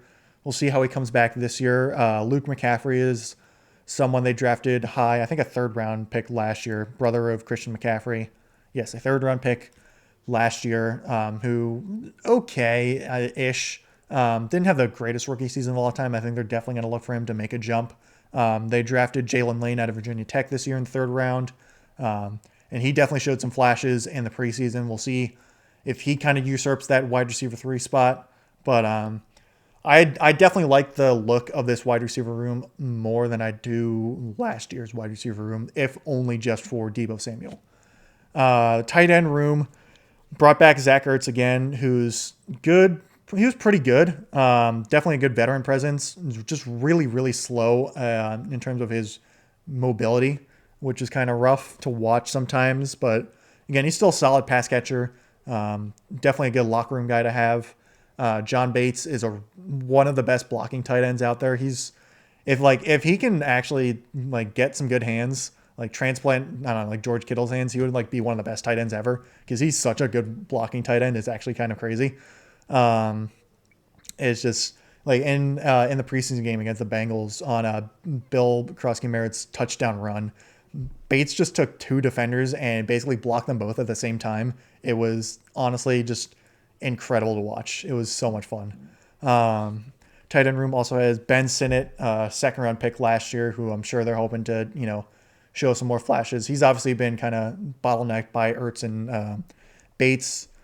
So we'll see how that goes. And Colson Yankoff, who had a nice not touchdown catch, just a long catch in the preseason game against the Ravens last week, is the 4th tight end. Again, he's just kind of a depth option. As for the offensive line, that really it played actually a lot better than expected last year, which was really, really nice to see. And it's definitely it's looking like it's going to get even better this year, even with Sam Cosmi recovering from an ACL tear in the divisional round. Last year, I think, well, technically this calendar year, last season.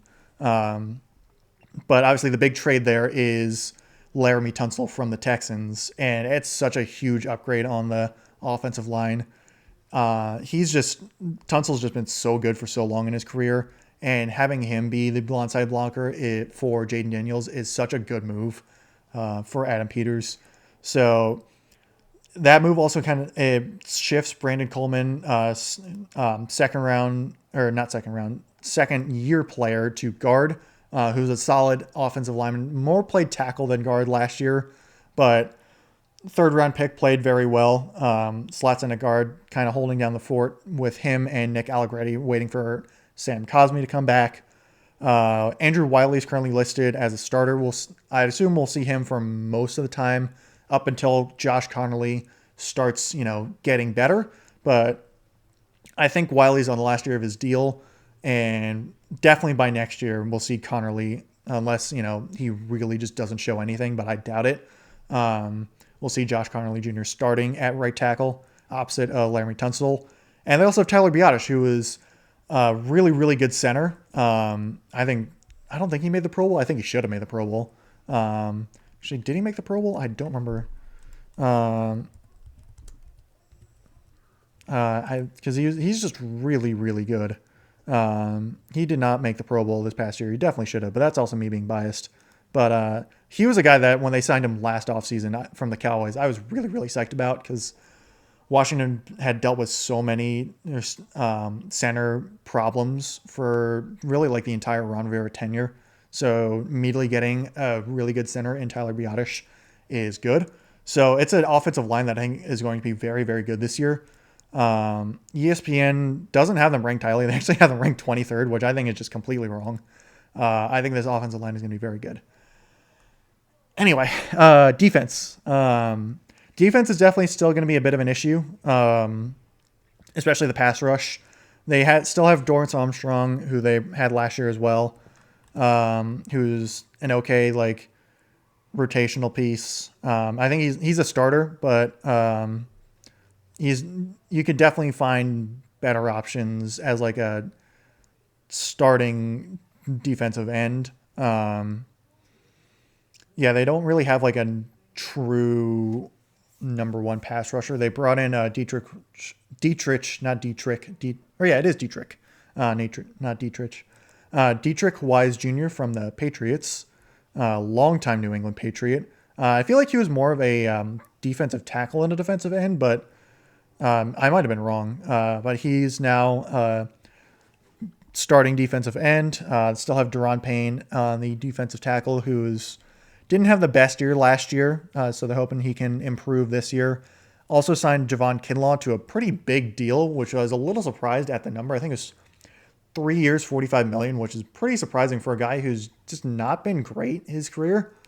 But we'll see if that changes. Linebacker core, Frankie Louvu and Bobby Wagner are still there. Bobby Wagner actually returned on a 1-year deal, I believe. And he's just so good. I think people were saying he had a down year or whatever, but he just didn't. I think people are expecting him to have a down year, and he just didn't, because he's just so consistently good. And just having his mental presence as well, and just his locker room presence for a guy who's a surefire Hall of Famer, probably maybe a first ballot. I don't know for sure, but definitely a Hall of Famer at some point. Having him come in and just anchor that defense is such a good move. Obviously, he's again. I'm sorry for all my obviously mentions. It's something that I'm gonna try and work on, but it's a consequence of this being unscripted. But yeah, Bobby Wagner reuniting with Dan Quinn from their Legion of Boom days in Seattle back when their Super Bowl winning time. He's also shown to be a really, really good kind of mentor and just friend with Jaden Daniels on the sidelines.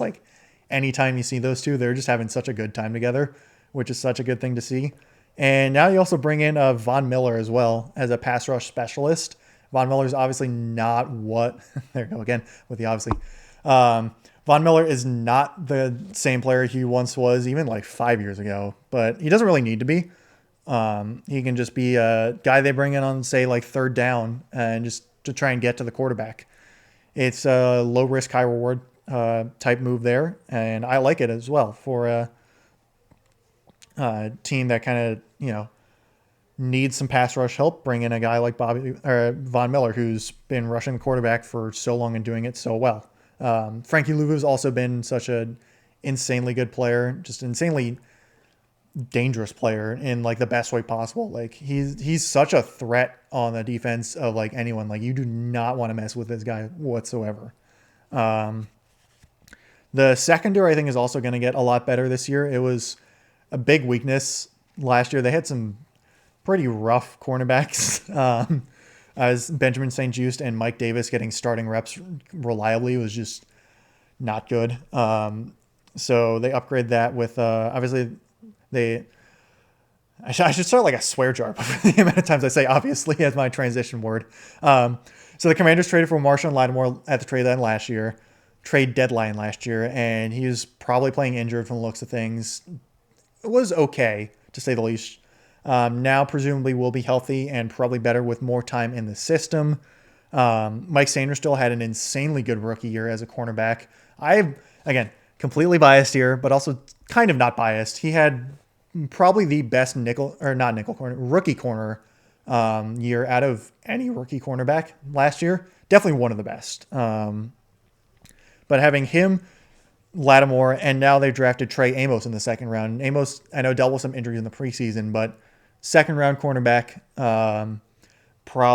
definitely very highly anticipated for this team. So having that being their starting cornerback room is going to be a lot better than it was last year, especially the start of last year. Yeah. And the safeties, I think, are my big question mark. And kind of the same with last year. So they lost Jeremy Chin to the Raiders, I believe. They brought in Will Harris from the Saints, but Will Harris has never really been a big name starting guy. Quan Martin's, again, they're filling in at free safety again, who's, I think, a former second round pick in the Rivera era, but he's actually been playing better. Was that Percy Butler, actually, am I thinking? Or was Percy Butler a late round pick? Yeah, okay. It was Quan Martin. He was the second pick. Butler was the fourth round pick. Anyway, their safety room is definitely, I think, probably their biggest weakness on defense outside of the pass rush. But I think that's their two spots where I think this team you can really attack this team. Jeremy Reeves, who's a all-pro special teamer from a few years back and one of the best special team defenders, is getting he got a lot more reps just on the defensive side of the ball as safety. He was drafted as a safety. That's his official position, but he's one of those special teams guys where you just kind of put him on special teams for a variety of roles, and he's excelled there. But we could potentially see him in a starting or rotational role just in the secondary this year for Washington. That's it for the offense and defense. I haven't really gone over special teams that much for any other team just because I'm not super well versed in a lot of them. I will a little bit here for Washington because, again, I know them more.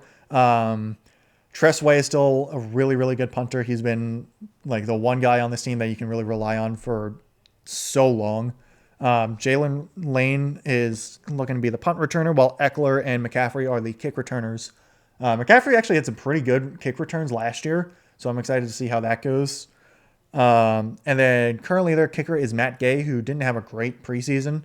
Matt Gay, I think he started out in Tampa Bay, didn't play well in Tampa Bay, went to Los Angeles, had a pretty good time in Los Angeles, signed a huge contract with Indianapolis, but I think he got released after that, after 1 or 2 seasons, and is here now in Washington. Washington's had kicking issues for what feels like decades at this point. I don't think Matt Gay is the definitive solution, but right now he is the answer at place kicker for the Washington Commanders. We'll see how that goes. Commanders started out last year, I believe, with Cade York, who lasted all of one game, got cut after the Buccaneers game where he just did not play well, missed a couple field goals there, and put the game out of reach. They brought in Austin Seibert, who proceeded to kick 7 field goals in his first game there against the Giants. And, they went from Seibert to then Zane Gonzalez after Seibert got injured. And now they're here with Matt Gay. So I don't know about the kicking situation, to be honest. I think it's also iffy. But I think overall this team is going to make a lot of noise again. I think this team is going to get better. Because I think they addressed pretty outside of, I think, a high-end edge rusher and a high-end safety. I think this team addressed pretty much all the moves that it needed to do.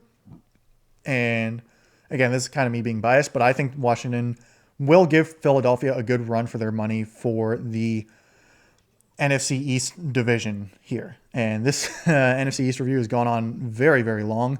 Now it is over. I thank you all for listening, as this NFC review overall is definitely a bit longer. My immediate plans for this podcast. So my next episode, I'm going to attempt to try and have my review of the Wraith Squadron trilogy and Courtship of Princess Leia for Star Wars novels. So that will be X-Wing Wraith Squadron, X-Wing Iron Fist, X-Wing Solo Command, and then the Courtship of Princess Leia. Those 4 books, which I listened to the audiobooks of, and I want to talk about them because I think they're very, very interesting. And a lot of the... I have a lot of opinions on the Courtship of Princess Leia because it's a very interesting book, to say the least. And then the Wraith Squadron trilogy is very, very fun read. Or listen to. I don't really know how you would say it from audiobook wise. But yeah, that's my next plan for our next episode. I also am going to try and do a weekly review for the NFL in this next few months. So that's going to be like my one reliable like kind of weekly episode, since I like talking about the NFL. Obviously, you can tell I've spent like 2.5 hours on the AFC and another 3 hours basically on the NFC here. So I wouldn't really talk that long if I didn't like the NFL. So that's my plans for that. Other than that, I have nothing like definitive episode wise, but I'm definitely going to try and come up with more as the weeks go on and as the NFL season starts. Thank you all for listening, and I hope you continue to tune in to my incoherent ramblings as I talk football or whatever else that comes to mind for me. Thank you.